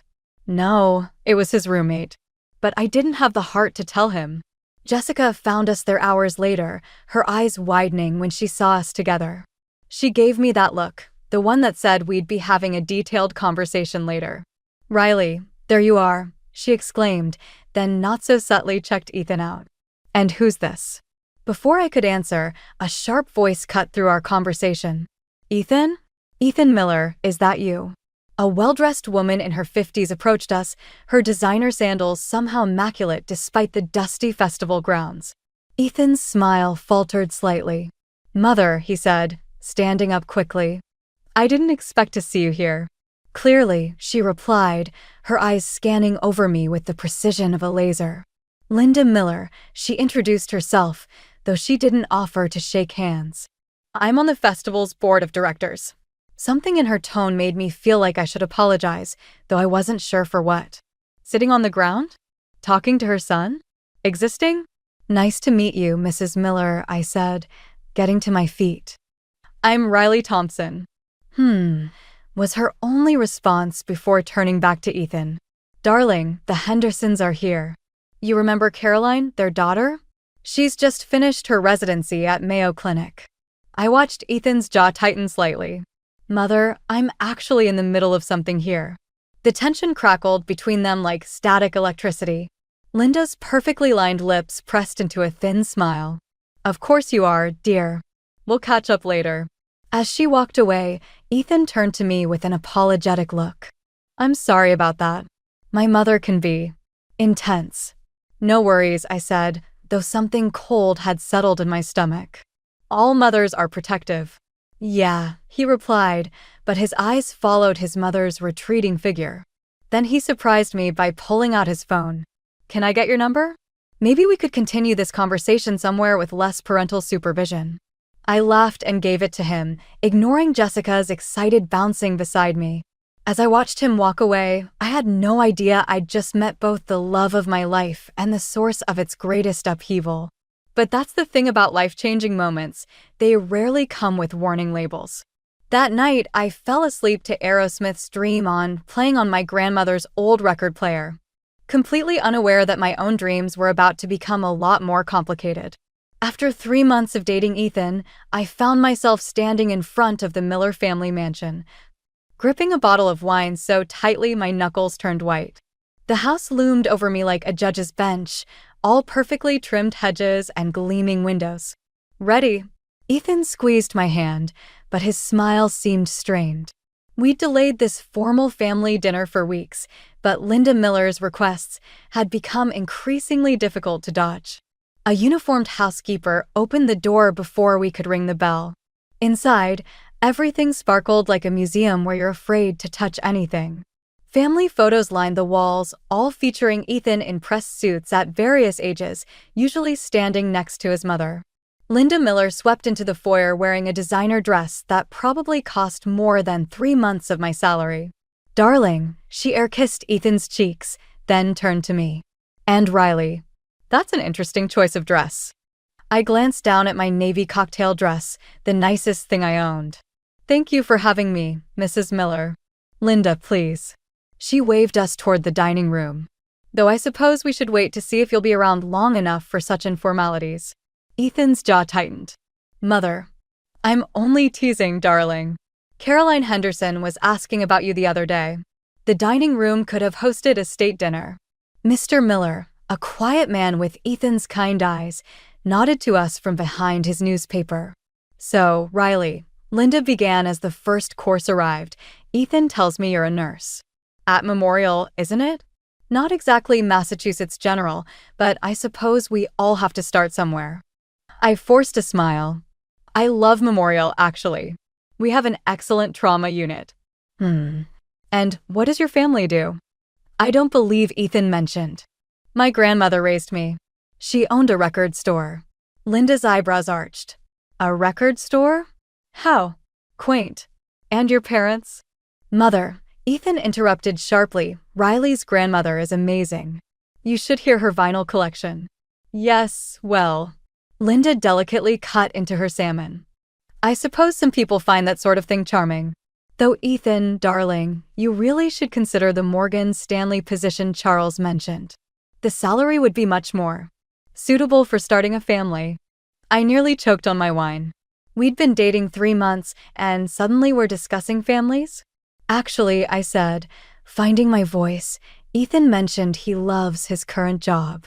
The smaller firm allows for more creative investment strategies. Linda's smile could have frozen hell. Oh! And you're well-versed in investment banking strategies? I understand enough to know that happiness matters more than prestige. The silence that followed was deafening. Mr. Miller suddenly seemed very interested in his potatoes. Happiness, Linda finally said, doesn't pay for private school tuition or summer homes in the Hamptons. But perhaps such considerations aren't priorities in your circle. Ethan's hand found mine under the table. I think Riley's right, Mother. I'm happy where I am. Something flickered across Linda's face, surprise, maybe anger. Well, if you're content with mediocrity. I should check on dessert, the housekeeper interrupted, clearly sensing the tension. As she hurried out, Linda turned to me with a practiced smile. "Riley, dear, would you help me in the kitchen? I'd love to share my creme brulee recipe."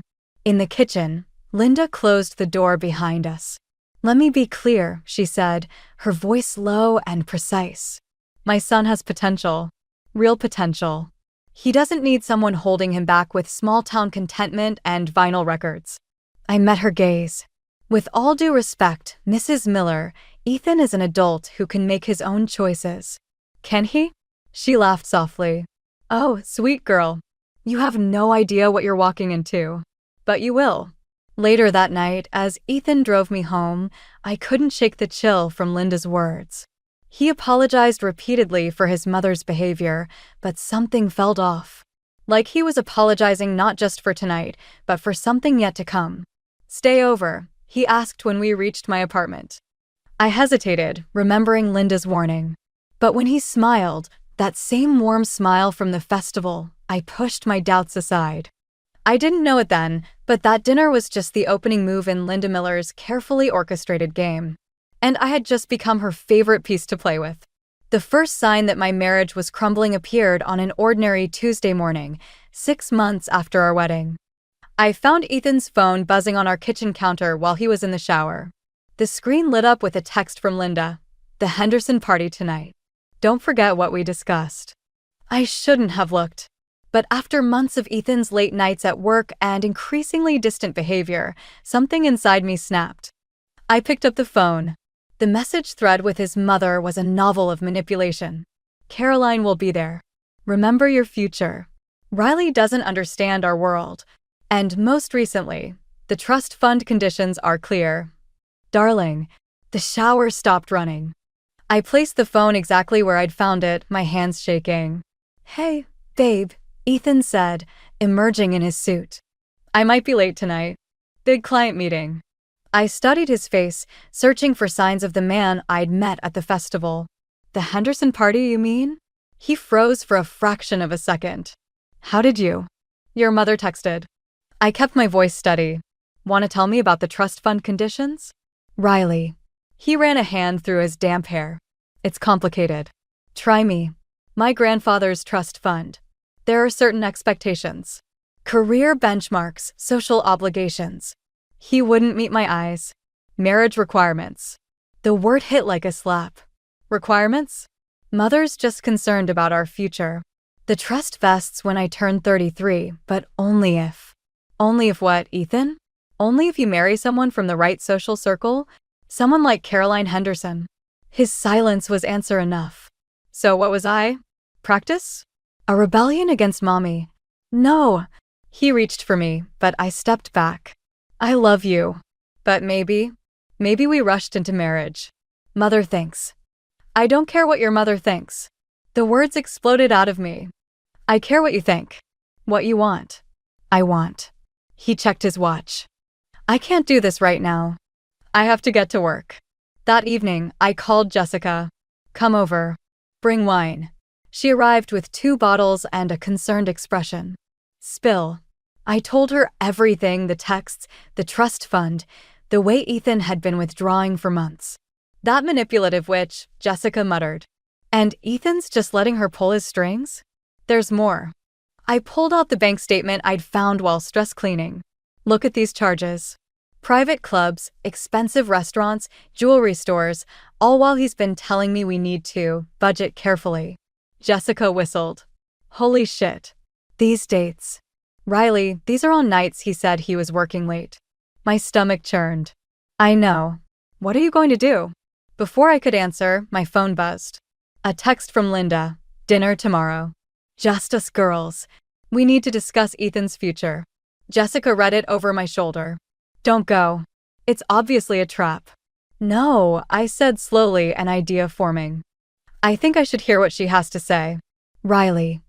I've been playing defense since day one with her. Maybe it's time I changed the game." My phone buzzed again. This time from Ethan, working late again. "Don't wait up." I thought about the man who'd hummed Aerosmith in a festival line, who'd made me believe in instant connections. Then I thought about the man who'd let his mother orchestrate our entire relationship. who is probably sitting across from Caroline Henderson right now. You know what the worst part is? I told Jessica, pouring more wine. I actually thought love would be enough. That if I just loved him enough, he'd choose me over his mother's manipulation. So what now? I looked at Linda's text again. Now? Now I find out exactly what the Miller family has to lose. And then I decide if it's worth taking from them. Jessica's eyes widened. That doesn't sound like you. Maybe it's time I stopped being so nice. I raised my glass. After all, Linda Miller wanted to teach me about her world. I think I'm finally ready to learn. The irony wasn't lost on me. I was about to become exactly what Linda had accused me of being, a threat to her perfect world. And for the first time since this whole mess began, I was looking forward to proving her right. The lunch with Linda Miller was set for noon at LeBlanc, the kind of restaurant where the menu doesn't list prices. I arrived early, armed with the flash drive containing copies of Ethan's bank statements and text messages. My wedding ring felt heavy on my finger. Linda was already there, perfectly coiffed in Chanel. Riley, dear. So glad you could make it. Wouldn't miss it. I sat down, noting how she'd positioned herself to face the other diners. Always performing for an audience. I'll be direct, she said after ordering a $60 salad. This situation with Ethan isn't working.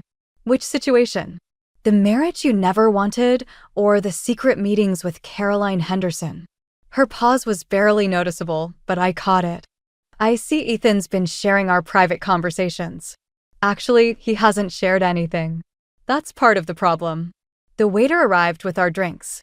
I watched Linda take a deliberate sip of her mineral water, her diamond tennis bracelet catching the light. Marriage is complicated, dear. Especially in our circles. There are expectations, obligations. Like the trust fund conditions? Another slight pause. Ethan told you about that? He did. Right after I found out about the secret credit cards and the jewelry store charges. I leaned forward. Tell me, Linda, does Caroline Henderson wear the necklace he bought last month, or is that saved for special occasions? Her carefully maintained facade cracked for just a moment. You've been snooping. I've been paying attention. Something you taught me, remember? At that first dinner, when you said I had no idea what I was walking into. Then you understand why this needs to end quietly.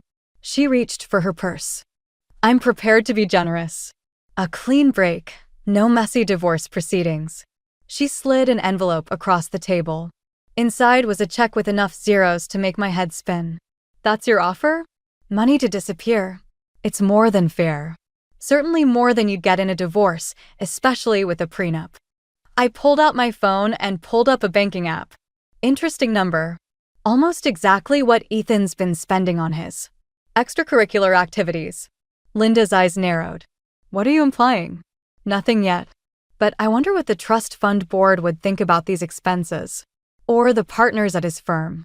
You wouldn't dare. Try me. I stood up, dropping my napkin on the untouched salad. Oh, and you can keep your check. I'm not interested in being paid off. Don't be foolish, Riley. You can't win this. Maybe not. But I can make sure everyone loses. I was halfway to the door when her voice stopped me. He'll never choose you over family. Over his future. I turned back. You know what's funny, Linda?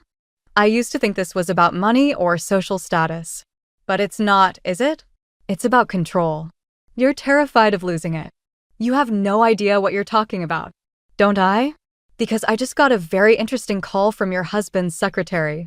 Apparently, Mr. Miller's been making some interesting moves with the family foundation. Moves you don't know about. The color drained from her face. You're bluffing. Am I? Guess you'll find out at the next board meeting. I smiled. Have a lovely lunch, Linda. Give my best to Caroline. Outside, my hands were shaking so badly I could barely text Jessica, it's done. Her reply came instantly. Did she buy it? Hook, line, and sinker. Your friend at the foundation came through. Oh yeah. Linda's going to have a very interesting week trying to figure out what her husband's supposedly doing. I got into my car just as Linda emerged from the restaurant, already on her phone. Phase 1 complete. Now to wait for the chaos as she tried to maintain control of her perfect world while chasing shadows I'd created. That evening, Ethan called. Mother's acting strange. Said something about Dad and the foundation? Really? How weird. I watched our wedding photo on the mantle, remembering the man I thought I'd married. Hey, how was that client dinner last night? Fine. Nothing special. I fingered the receipt in my pocket from the jewelry store, dated last night. Glad to hear it. Sleep well, honey. As I hung up, I realized I didn't feel sad anymore. Just determined. Linda Miller had taught me well, sometimes the best revenge isn't about destruction. It's about making people destroy themselves. The vinyl record spun quietly in my grandmother's living room, Aerosmith's Dream On filling the space between us. Edna Thompson sat in her favorite armchair, her silver hair catching the afternoon light, while I curled up on her worn leather couch. So, she said, setting down her tea, you've declared war on the Millers. I hadn't told her everything, but Grandma Edna had always read me like one of her vintage album covers. Not war exactly. Just evening the score. She adjusted her reading glasses. And how's that working out for you? Before I could answer, my phone buzzed. Another text from Ethan. We need to talk. Mother's asking questions about Dad's foundation. Let me guess, Grandma said, watching my face. The dominoes are falling? I showed her the text. Linda's paranoid, Ethan's confused, and I trailed off, not sure how to finish that sentence. Losing yourself? The words hit harder than I expected. I'm just giving them a taste of their own medicine. Grandma stood up, walking to her old filing cabinet. You know what the problem with revenge is? It's like covering Aerosmith with a kazoo. You might make noise, but you lose the music. They deserve it, I insisted. You should see how Linda treats people, how Ethan just follows along. Oh, I believe you. She pulled out a folder, yellowed with age. But there's something you should see. Inside was a stack of documents, investment statements, property deeds, and a trust agreement with my name on it. What is this? Insurance. She sat back down. When your mother left and your father followed, I promised myself you'd never be trapped by anyone's money. I've been investing a portion of the record store's profits for years, in your name. My hands shook as I read the numbers. This is substantial. Enough to walk away. Start fresh. She leaned forward. The question is, what do you really want, Riley? Revenge? Or freedom? My phone buzzed again. Linda, this time, we need to discuss these allegations immediately. I want them to hurt like I hurt, I whispered, but the words felt hollow. And then what? Grandma's voice was gentle. Will it fix what's broken?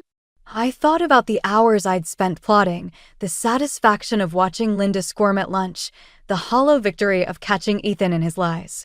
I'm so tired, Grandma. I know, sweetheart. She took my hand. You know what your grandfather used to say? The best revenge is a life well lived. Cliché as hell, but he wasn't wrong. Another text from Ethan. Please come home. We can fix this. Can we?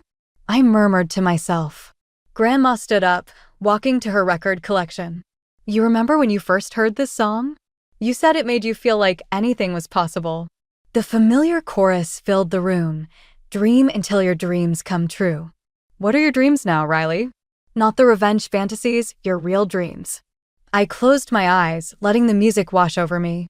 For the first time in months, I felt something shift inside, not the sharp edge of anger, but something clearer, cleaner. I want out, I realized. Not just from the marriage, but from their whole world of manipulation and control. Then maybe it's time to change the record. Grandma handed me the trust documents. You don't have to play their game anymore. My phone buzzed one final time. Jessica, Linda's called an emergency foundation meeting. What's our next move? I stared at the message, then at the trust papers in my hand. The choice crystallized. I could keep orchestrating chaos in the Miller family, or I could walk away and build something new. You're right, I told Grandma, picking up my phone. But instead of responding to any of the messages, I opened my banking app and began transferring funds to a new account. Sometimes the best revenge isn't about destroying someone else's world. Sometimes it's about building your own. Want to help me apartment hunt? I asked Grandma. She smiled, turning up the volume on Dream On. That's my girl. The war with the Millers wasn't over, but for the first time, I realized I didn't need to win it. I just needed to leave it behind. I stood in our bedroom, packing a suitcase, when Ethan burst through the door. His usually perfect hair was disheveled, tie askew. Behind him, Linda Miller swept in like an avenging angel in Chanel. "What have you done?" Ethan demanded, waving his phone. "The foundation board is launching an investigation. Dad's being questioned by lawyers." I folded another sweater. Funny how secrets have a way of coming out. "This isn't a game, Riley." Linda's voice could have frozen hell.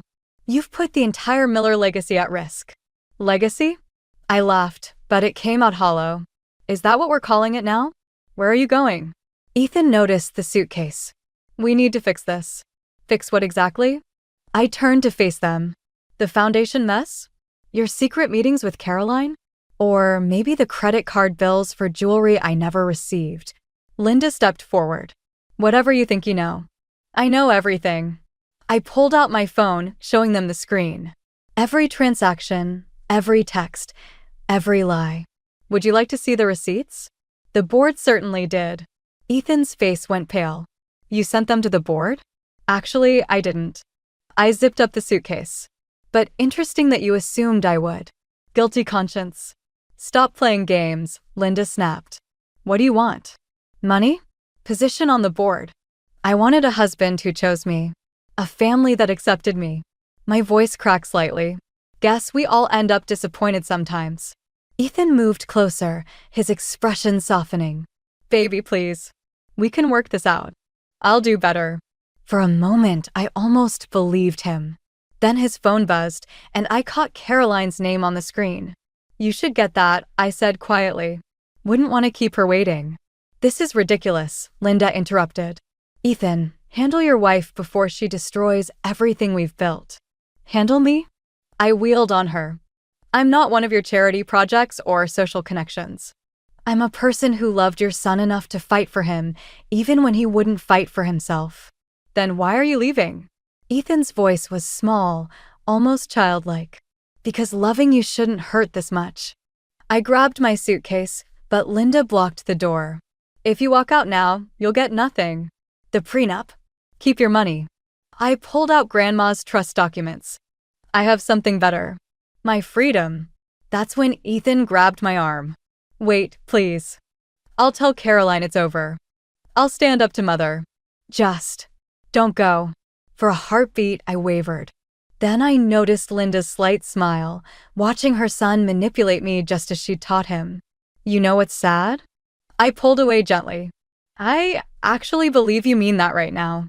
But tomorrow or next week, you'll be right back under her thumb, and I'll be right back here, wondering why I'm never enough." "Riley, I release you, Ethan. From the guilt, the promises, all of it. Go live the life your mother planned. Marry Caroline. Get your trust fund. Just let me go." "This isn't over," Linda warned as I reached the door. "Actually, it is." I turned back one last time. "But don't worry. I won't expose the foundation or your family secrets. Not because you deserve the protection, but because I deserve peace." I made it to my car before the tears started. Through the window, I could see them arguing in the doorway, mother and son, locked in their eternal dance of control and submission. My phone buzzed, Jessica offering refuge, Grandma checking in. Even Mr. Miller sending a surprisingly kind message about understanding the need to break free. But it was the last text that broke me, a photo from Linda showing Ethan and Caroline at dinner last week. His hand holding the jewelry box I'd found the receipt for. "Just thought you should know what you're walking away from," the caption read. I started the car, my hands shaking so badly I could barely grip the wheel. In my rearview mirror, our house, my prison, grew smaller. The cruelest part wasn't leaving. It was realizing that despite everything, despite the betrayal and manipulation, a part of me still loved the man I'd met at that music festival. But that man was gone, if he'd ever really existed at all. I turned up the radio, letting Aerosmith drown out my thoughts. Sometimes rock bottom isn't a crash, it's a quiet drive away from everything you thought your life would be. 3 weeks after I left, Ethan showed up at my night shift at Memorial Hospital. He looked terrible, unshaven, suit wrinkled, eyes haunted. I found him waiting by the nurse's station at 3 a.m., clutching a familiar vinyl record. "You can't be here," I said, turning to check my patient charts. I left Caroline. His voice was rough. "Told Mother I'm not taking the Morgan Stanley position. The trust fund. I don't want it anymore." I kept writing, refusing to look up. "Congratulations on finally making a decision. Riley, please. I'm trying to fix things." "There's nothing to fix." I moved to walk past him, but he blocked my path. "I found this in our closet." He held up the Aerosmith record from the day we met. "Remember what you said when I first hummed the song?" "Sir," a security guard approached. "Is there a problem here?" Before I could answer, Linda Miller's voice cut through the quiet hospital corridor.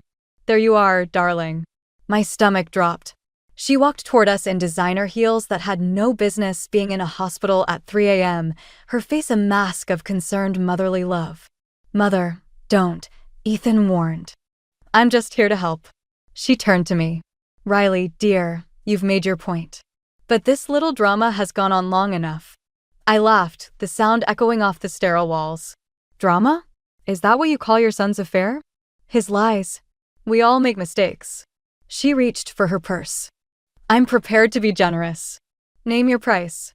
"Mrs. Miller," I kept my voice professional, aware of my colleagues watching. "This is a hospital. People are trying to heal here." "Exactly." She smiled. "So let's heal this family." Ethan's agreed to counseling. "Haven't you, darling?" Ethan stepped away from his mother. "No, Mother. That's what you decided I should do.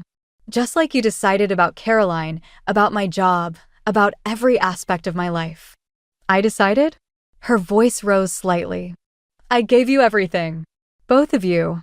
And this is how you repay me. By wanting to live our own lives?" I challenged.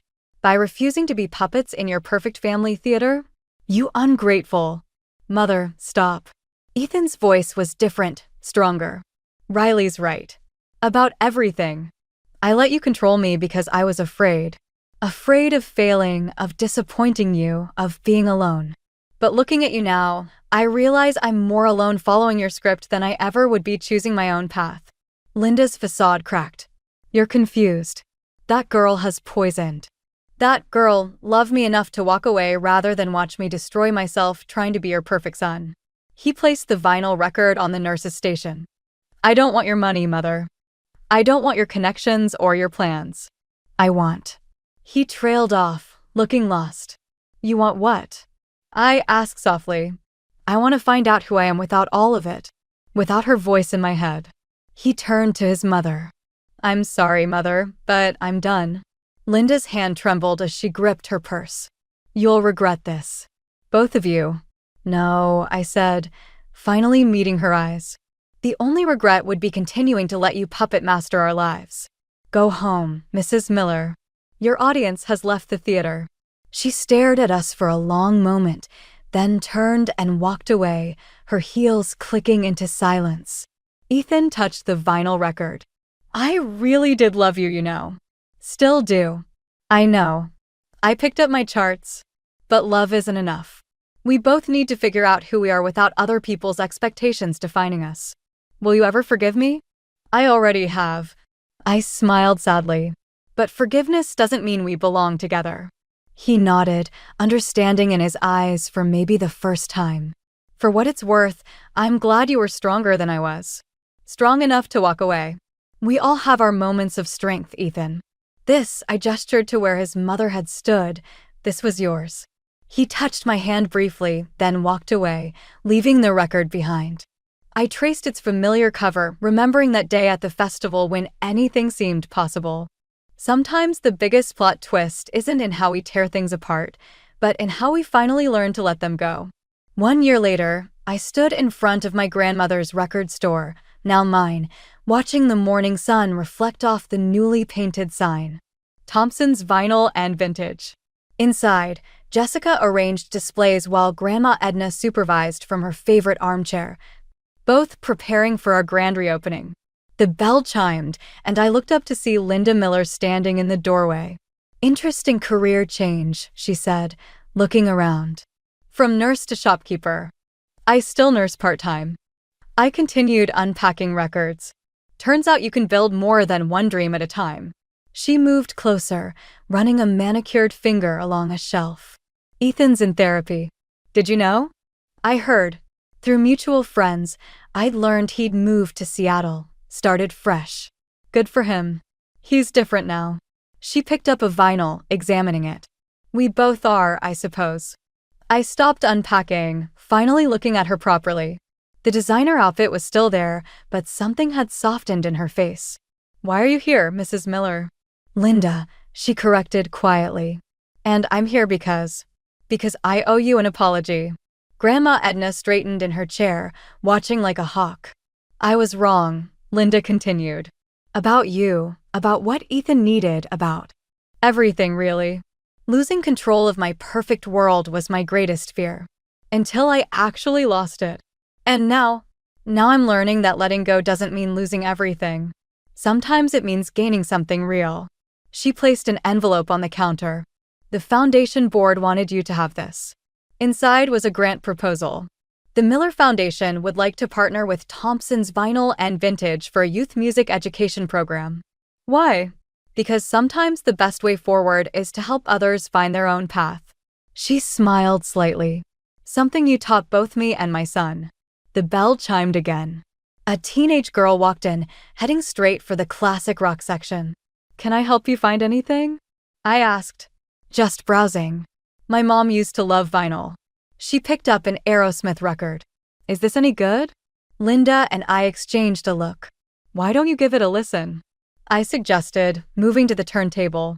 Sometimes the best discoveries happen by chance. As Dream On filled the store, I watched the girl's face light up with that same wonder I'd felt years ago. Linda moved toward the door. Riley, she paused. Thank you for breaking our perfect facade.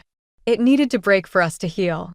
After she left, Grandma wheeled over. Well, that was unexpected. Life usually is. I helped the teenage girl find more classics, remembering my own first encounters with vinyl. That's what makes it interesting. Later that evening, as I closed up shop, I found a small package wrapped in brown paper. Inside was a framed photo from the music festival where I'd met Ethan, caught by some random photographer, two strangers sharing lemonade. Full of hope and possibility. A note fell out. Some memories are worth keeping, even if the story ends differently than we planned. I placed the photo on my office shelf, next to the business license and the grant proposal. Not as a reminder of what I'd lost, but of how far I'd come. Jessica appeared with takeout. You okay? Yeah. I smiled, realizing I meant it. You know what's funny? A year ago, I thought revenge would heal me. Then I thought leaving would heal me. And now I know that healing isn't about what you do to others or even what you run from. It's about what you build for yourself. Through the window, I watched that teenage girl walking away, clutching her first vinyl record like a treasure. Sometimes the best revenge isn't about destroying someone else's world or even proving them wrong. Sometimes it's about building something so beautiful from the ashes that they're forced to question why they tried to limit you in the first place. I turned the sign to closed and put on Dream On one last time, letting the music fill the empty store. Tomorrow would bring new customers, new stories, new beginnings. And for the first time in a long time, I was ready for whatever came next. Some dreams die so better ones can take root. And sometimes, just sometimes, those new dreams sound even sweeter than the original melody. You think you're good enough for my son with your background? Diane's voice sliced through the air, sharp and cold. I fumbled with my coffee cup, nearly spilling it. Nate squeezed my hand, signaling reassurance. His mother posed a stiff and silent threat from across the table. We were at their spacious kitchen, their sprawling house too perfect, too intimidating. Hannah, please don't mind her. Mark, Nate's father, interjected. His tone was warm, his eyes kind. We're just curious. Means a lot you're here. Thank you, Mr. Calhoun. I appreciate it, I managed to say, barely above a whisper. Call me Mark, he smiled, making me feel a bit more at ease. Diane's eyes narrowed. How did you two meet again? Her tone was overly sweet, a veneer for the contempt lying underneath. We met at the community center. Nate answered smoothly, his voice steady. I marveled at his composure. It was part of why I loved him so much. Hannah volunteers there often. That's nice, Diane replied, lips tightening, her eyes locked onto mine. So what do you do? I'm a preschool teacher, I said, summoning every ounce of calm I could. I enjoy it very much. Preschool teacher. Interesting choice, Diane mused, taking a sip of her coffee. Not much of a challenge, is it? My cheeks heated up, stung by her casual dismissal. Nate shot her a look, clearly annoyed, but I gently squeezed his hand. I actually find it quite fulfilling, I replied evenly. Each day is different, and the kids mean a lot to me. Mark leaned forward, perhaps sensing the tension. Hannah, tell us more about your family. I took a breath. Well, my mom, Linda, and my younger sister, Beth. Mom had a car accident years back, left her disabled, so I took some time off school to help out. Diane's eyebrow raised. Dropped out, did you? Nate intervened firmly. She did what she had to do for her family. Education isn't always straightforward. Diane shrugged, her disinterest clear. Noble of you, she said, but there was no warmth in her voice. Mark cleared his throat. Hannah, you've clearly been through a lot. Nate speaks highly of you. We're happy you're here. His sincerity softened the edges of Diane's harsh words. Thank you. It means a lot. I forced a smile, feeling a mix of gratitude and unease. Diane's judgmental glare lingered, making me dread what lay ahead. Nate stood up, pulling me gently. Come on, Hannah, let's get some fresh air. Outside in the garden, finally free from Diane's scrutiny, I breathed out in relief. That was intense, I admitted. Mom can be tough, but don't worry, we'll get through this. Nate reassured, hugging me. Feeling his arms around me, I found comfort. Despite the rocky introduction, there was hope. We were here together, facing whatever came. Let's focus on us, I said, looking at Nate. We'll handle it.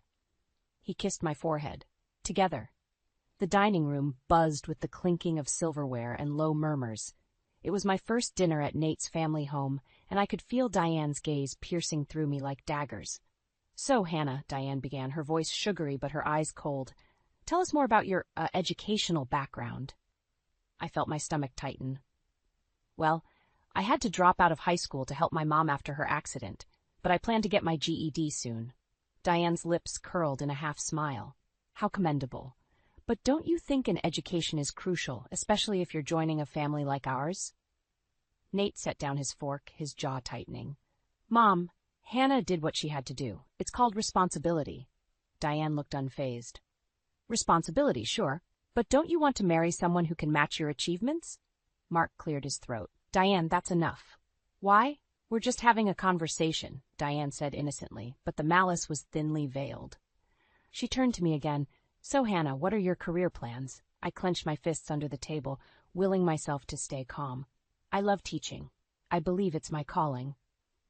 Calling, Diane repeated, as if tasting the word. Interesting.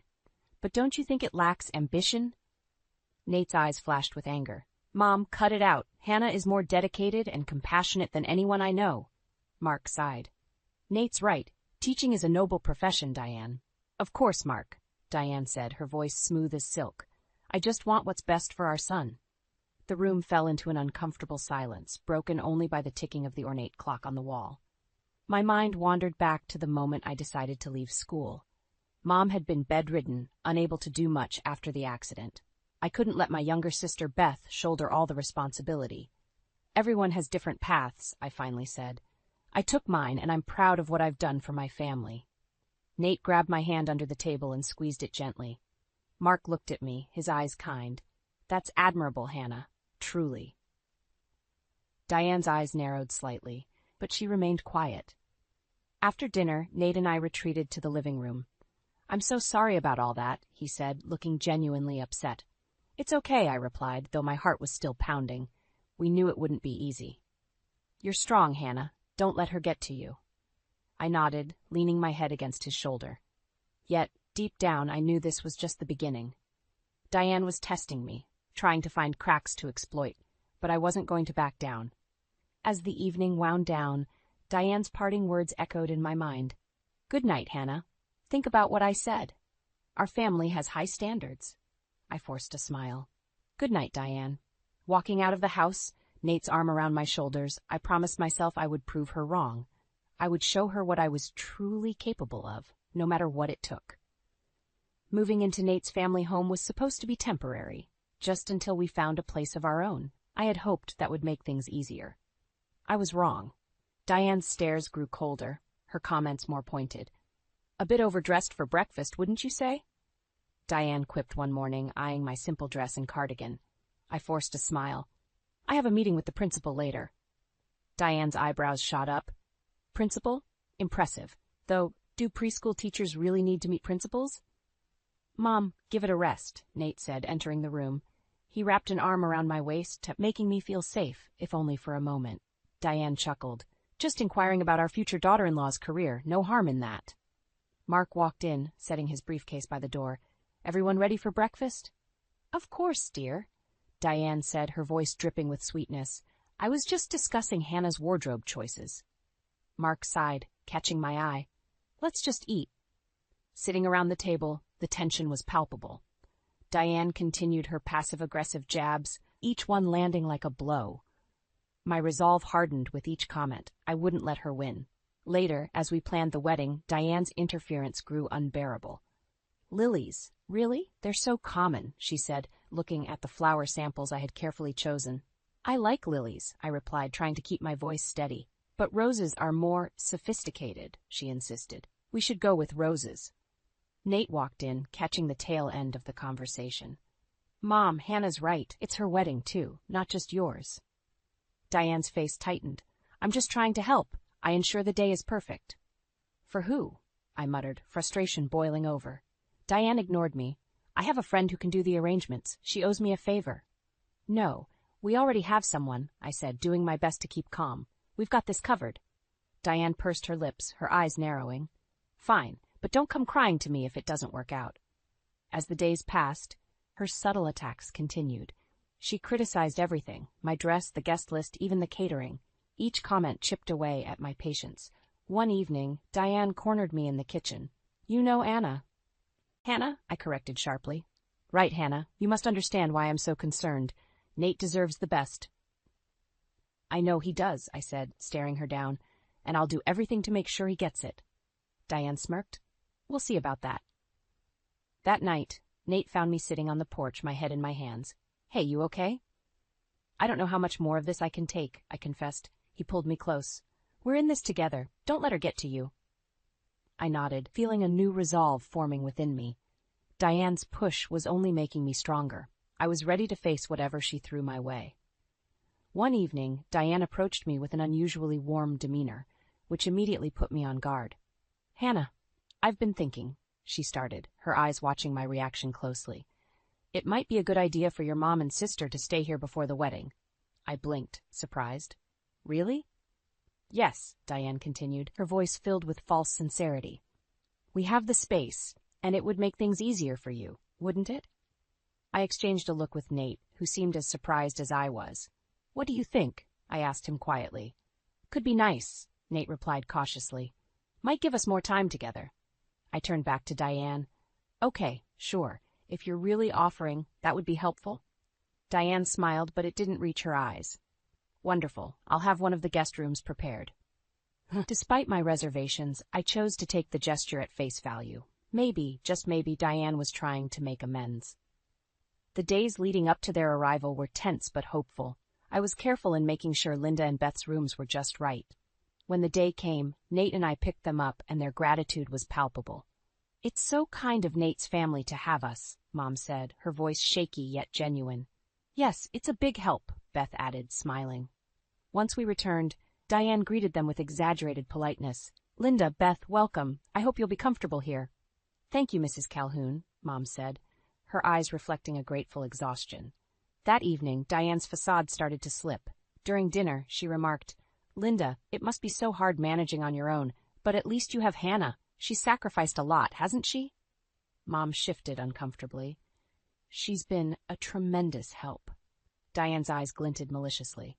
"Quite, but you know, Nate's future is so bright. He deserves someone who can match his ambition." I clenched my jaw, feeling the familiar sting of Diane's words. Beth shot me a worried glance, sensing the tension. The next day, while finalizing the wedding plans, Diane's sabotage began in earnest. At the dress fitting, she casually suggested, Hannah, wouldn't a different style suit you better? This one looks a bit dated. I held my ground. I love this dress. It's perfect. Diane's lips tightened. If you say so. Later, Beth and I were alone in the guest room. She's really pushing it, isn't she? Beth remarked. Yeah, but we'll get through it, I replied, trying to stay positive. The night before the wedding, as I was packing for the big day, a scream echoed from Beth's room. I rushed in to find her sitting on the floor, tears streaming down her face, chunks of her hair scattered around her. What happened? I cried, heart pounding. Beth's voice shook. Diane came in here, thinking I was you. She shaved my head. Rage boiled within me as I stormed out of the room, finding Diane in the hallway, looking unrepentant. What did you do?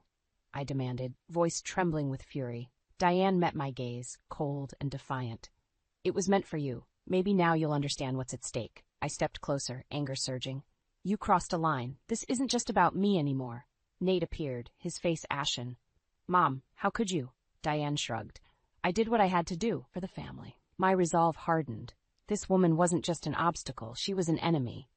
And I would protect my family from her, no matter the cost. The night before the wedding, a tense silence filled the house. Diane was under house arrest in her own home, thanks to Mark's furious decree.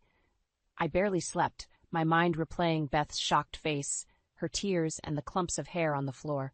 By morning, Mark had made a decision. Diane, you need to leave for a few days, he said, his voice cold and final. Your actions have gone too far. Diane scoffed. Leave my own home? Overreacting much, Mark? No, he insisted. You've hurt Hannah and her family. This isn't negotiable. Diane's eyes flashed in anger, but she packed her things. You'll regret this, she said, her voice low and threatening. With Diane gone, I felt a temporary sense of relief, though the tension remained. Nate and I prepared for the day, doing our best to shake off the shadows of last night. At the dress shop, I ran into Mrs. Calhoun, who assured me that everything was in order for the big day. Where's Diane? She asked innocently. I exchanged a look with Nate. Not coming, he said simply. As we fitted the final touches, I couldn't push away the anxiety gnawing at the back of my mind. If Diane could do that to Beth, what else was she capable of? I resolved to be on high alert. Later, back at the house, Beth approached me, her cap hiding the mess Diane had made of her hair. I'm still coming to the wedding, she said, determined. You sure? I asked, hugging her. Positive, she nodded. I'm not letting her win. That evening, as our families gathered, the mood was cautiously optimistic. Nate and I shared a private moment in the garden, the night air cool against our skin. It's been a wild ride, Nate said, squeezing my hand. Yes, it has, I agreed, feeling a mix of relief and lingering unease. I don't care what anyone says or does tomorrow, he continued. We're getting married. Nothing will stop us. I nodded. Together. Morning came, and I rushed to finish my makeup when I heard a commotion downstairs. Mark's voice echoed sternly. What are you doing here? I came to make peace, Diane's voice answered, oily and insincere. I hurried downstairs, finding Diane trying to talk her way back inside. It's my son's wedding, she argued. I have a right to be here. Nate and Hannah don't want you here, Mark said, blocking her path. Diane's eyes flicked to me. Hannah, surely you don't think it's right to exclude family? You're not here out of love, I replied, my voice cold and steady. Leave. Now. Diane glared, her mask slipping. This isn't over. Get out, Nate finally said, stepping beside me. We mean it. Defeated, Diane retreated, but not before throwing one last venomous look our way. You'll regret this, she hissed. The wedding proceeded without further interruption. Despite the shadow of Diane, our vows felt all the more significant, a testament to our resilience and love. As we stood at the altar, exchanging promises under the watchful eyes of friends and family, I knew this was just the beginning. Together with Nate, I was ready to face whatever came next. The wedding day started with sunshine, but an underlying tension hinted at potential storms. Guests arrived, filling every seat. The atmosphere buzzed with excitement, though whispers circulated about Diane's absence. As I stood with Nate at the altar, I spotted Beth in the front row, her supportive smile bright despite everything. I took a deep breath, pushing away thoughts of Diane. This was our moment. Mid-ceremony, a sudden stir at the back of the venue caught everyone's attention. Heads turned, whispers grew louder. Diane had arrived, makeup smudged and eyes blazing. She stormed down the aisle, causing audible gasps. "Stop this," she yelled, her voice echoing through the hall. "This wedding is a sham!" My heart raced as Nate tightened his grip on my hand. "Mom, what are you doing? You're not welcome here." Diane ignored him, directing her glare at me. "You think you can marry my son? After everything? I won't allow it." Mark stepped forward, his face stern. "That's enough, Diane. Leave now," she sneered. "I will not leave until everyone knows what she did. She's torn our family apart." The guests began to murmur, the tension palpable. I could see the confusion and curiosity in their eyes. "Diane," I said, my voice steady despite my shaking hands, "you're the one who tried to destroy this. You hurt Beth. You've done nothing but create chaos." "Liar," Diane screamed, her voice cracking. "Mark, Nate, can't you see? She's manipulating you all." At that moment, a security guard approached. "Ma'am, we need you to leave." Diane struggled against the guard's grip, shouting, "You'll regret this, all of you." As she was escorted out, the room fell silent again. I looked at Nate, feeling both relief and dread. How much damage had Diane caused? The ceremony continued, though the emotional toll was heavy. Nate and I exchanged vows, our voices trembling with the weight of everything that had happened. When we kissed, the cheers felt like a collective sigh of relief, a moment of triumph. Later, at the reception, the drama was the hot topic. Amid the dancing and laughter, I overheard guests speculating about Diane's outburst. Sympathy poured in from all sides. Mark approached us while we were seated, shaking his head. "I'm so sorry, Hannah. Nate, she's out of control." "We'll handle it," Nate said firmly. "We've come this far. We're not backing down now." As the night wound down, Mark called for everyone's attention. "I want to make something clear," he began, his voice strong. "Today was supposed to be about Nate and Hannah. Diane's actions were unacceptable, and I apologize on her behalf. We are here to celebrate love, not hate." A sense of unity filled the room as we raised our glasses. Diane's attempt to destroy our day had failed. Our love had prevailed. As the guests began to leave, Nate and I stood together, looking out at the twilight sky. "We did it," I said softly. He wrapped his arm around me. "Yes, we did, and nothing can take that away from us." Despite the chaos, we had found strength in each other. This wedding, though far from perfect, had brought us closer. We were ready for whatever came next together. The aftermath of the wedding chaos lingered like a dark cloud. Diane had disappeared, but the whispering among the family hadn't. Nate and I decided to address it head-on. One evening, we gathered at Mark's house. The atmosphere was thick with unresolved tension. Diane's actions had fractured not just my relationship with her, but the very fabric of their family. Mark stood, clearing his throat. "We need to talk about what happened. What Diane did was unacceptable, and it can't just be swept under the rug." Aunt Karen, one of Diane's closest friends, frowned. "But she's been under a lot of stress. Maybe we should cut her some slack." "Stress doesn't justify her actions," Nate shot back. "She sabotaged our wedding and attacked Hannah's sister.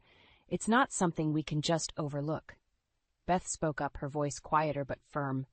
"I don't want anything from her, but what she did was wrong. She needs to own up to it." The room fell silent.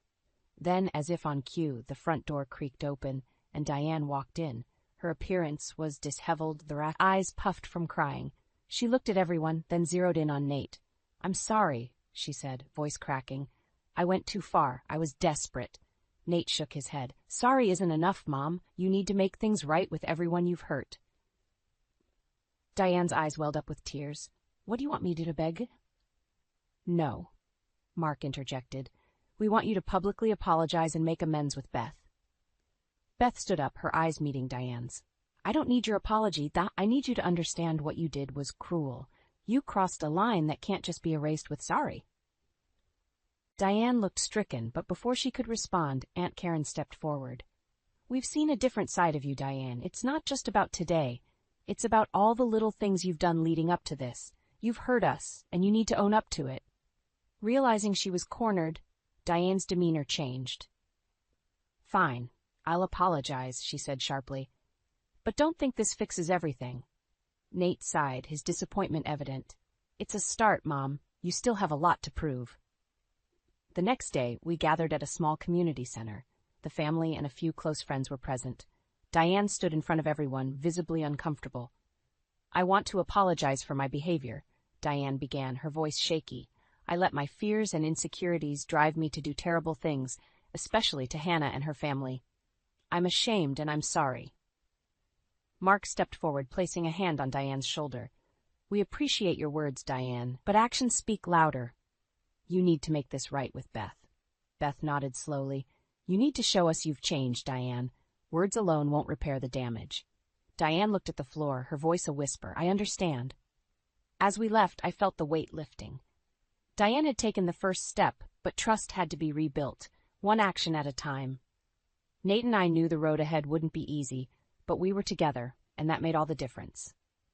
On our way home, Nate turned to me. We'll get through this. Together, I replied, feeling a newfound strength in our unity. We had faced the worst, and now we could finally begin to heal. Moving into our new apartment felt like turning a fresh page. Nate and I stood in the empty living room, surrounded by boxes. This is it, he said, wrapping an arm around my shoulders. A new beginning, I replied, feeling the weight of the past months lift slightly. Diane's apology had been a start, but trust was a fragile thing. We kept our distance for now, focusing on building our life away from the turmoil. The space was modest compared to the Calhoun mansion, but it felt like ours. Nate, can you grab that box? I asked, pointing to the one labeled kitchen. On it, he said, moving through the maze of boxes with ease. We spent the day unpacking, setting up our little sanctuary. It was tiring work, but there was something soothing in creating a home together. Later, Beth came over, her buzzed hair now framing her face beautifully. I brought housewarming cookies, she said, grinning. My first attempt at baking. Nate bit into one. Hey, these are actually good. We all laughed, the sound chasing away the lingering shadows of Diane's negativity. As the evening wore on, we sat around our small dining table, talking and sharing stories.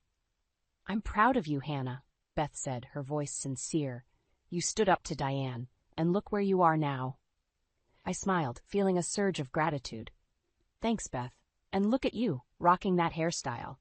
Who knew Diane would unleash a trendsetter? She laughed, touching her hair. It's growing on me, literally and figuratively. The days passed, filled with the normalcy we had craved. Diane, meanwhile, was navigating her new reality. Her relationship with Mark remained strained, and she faced increasing isolation. The family had seen her true colors, and her influence waned. One evening, Mark called. I've made a decision, Hannah, he said, his voice heavy. I'm filing for divorce. I nodded, even though he couldn't see me. It's for the best. You deserve peace. She's hurt you all enough, Mark continued. It's time for a new chapter for everyone. Nate and I supported his decision. It wasn't easy, but it was necessary. Our focus shifted to each other and future plans. With Nate's encouragement, I enrolled in a GED program. Studying at night after work wasn't easy, but it was empowering. This time I was doing it for myself. Meanwhile, Beth was exploring new opportunities. She found a passion for advocacy, inspired by her experiences. She joined a local nonprofit working to support families dealing with disabilities. Our own wedding, disrupted by Diane's venom, was replanned quietly. We exchanged vows again, this time without interruption. Surrounded by a circle of love, our ceremony was intimate and genuine. The simplicity made it all the more beautiful. As long as we face things together, we'll come out stronger, Nate said, holding my hand as we looked at our friends and family gathered around. We'll face anything, I agreed, feeling a deep sense of fulfillment.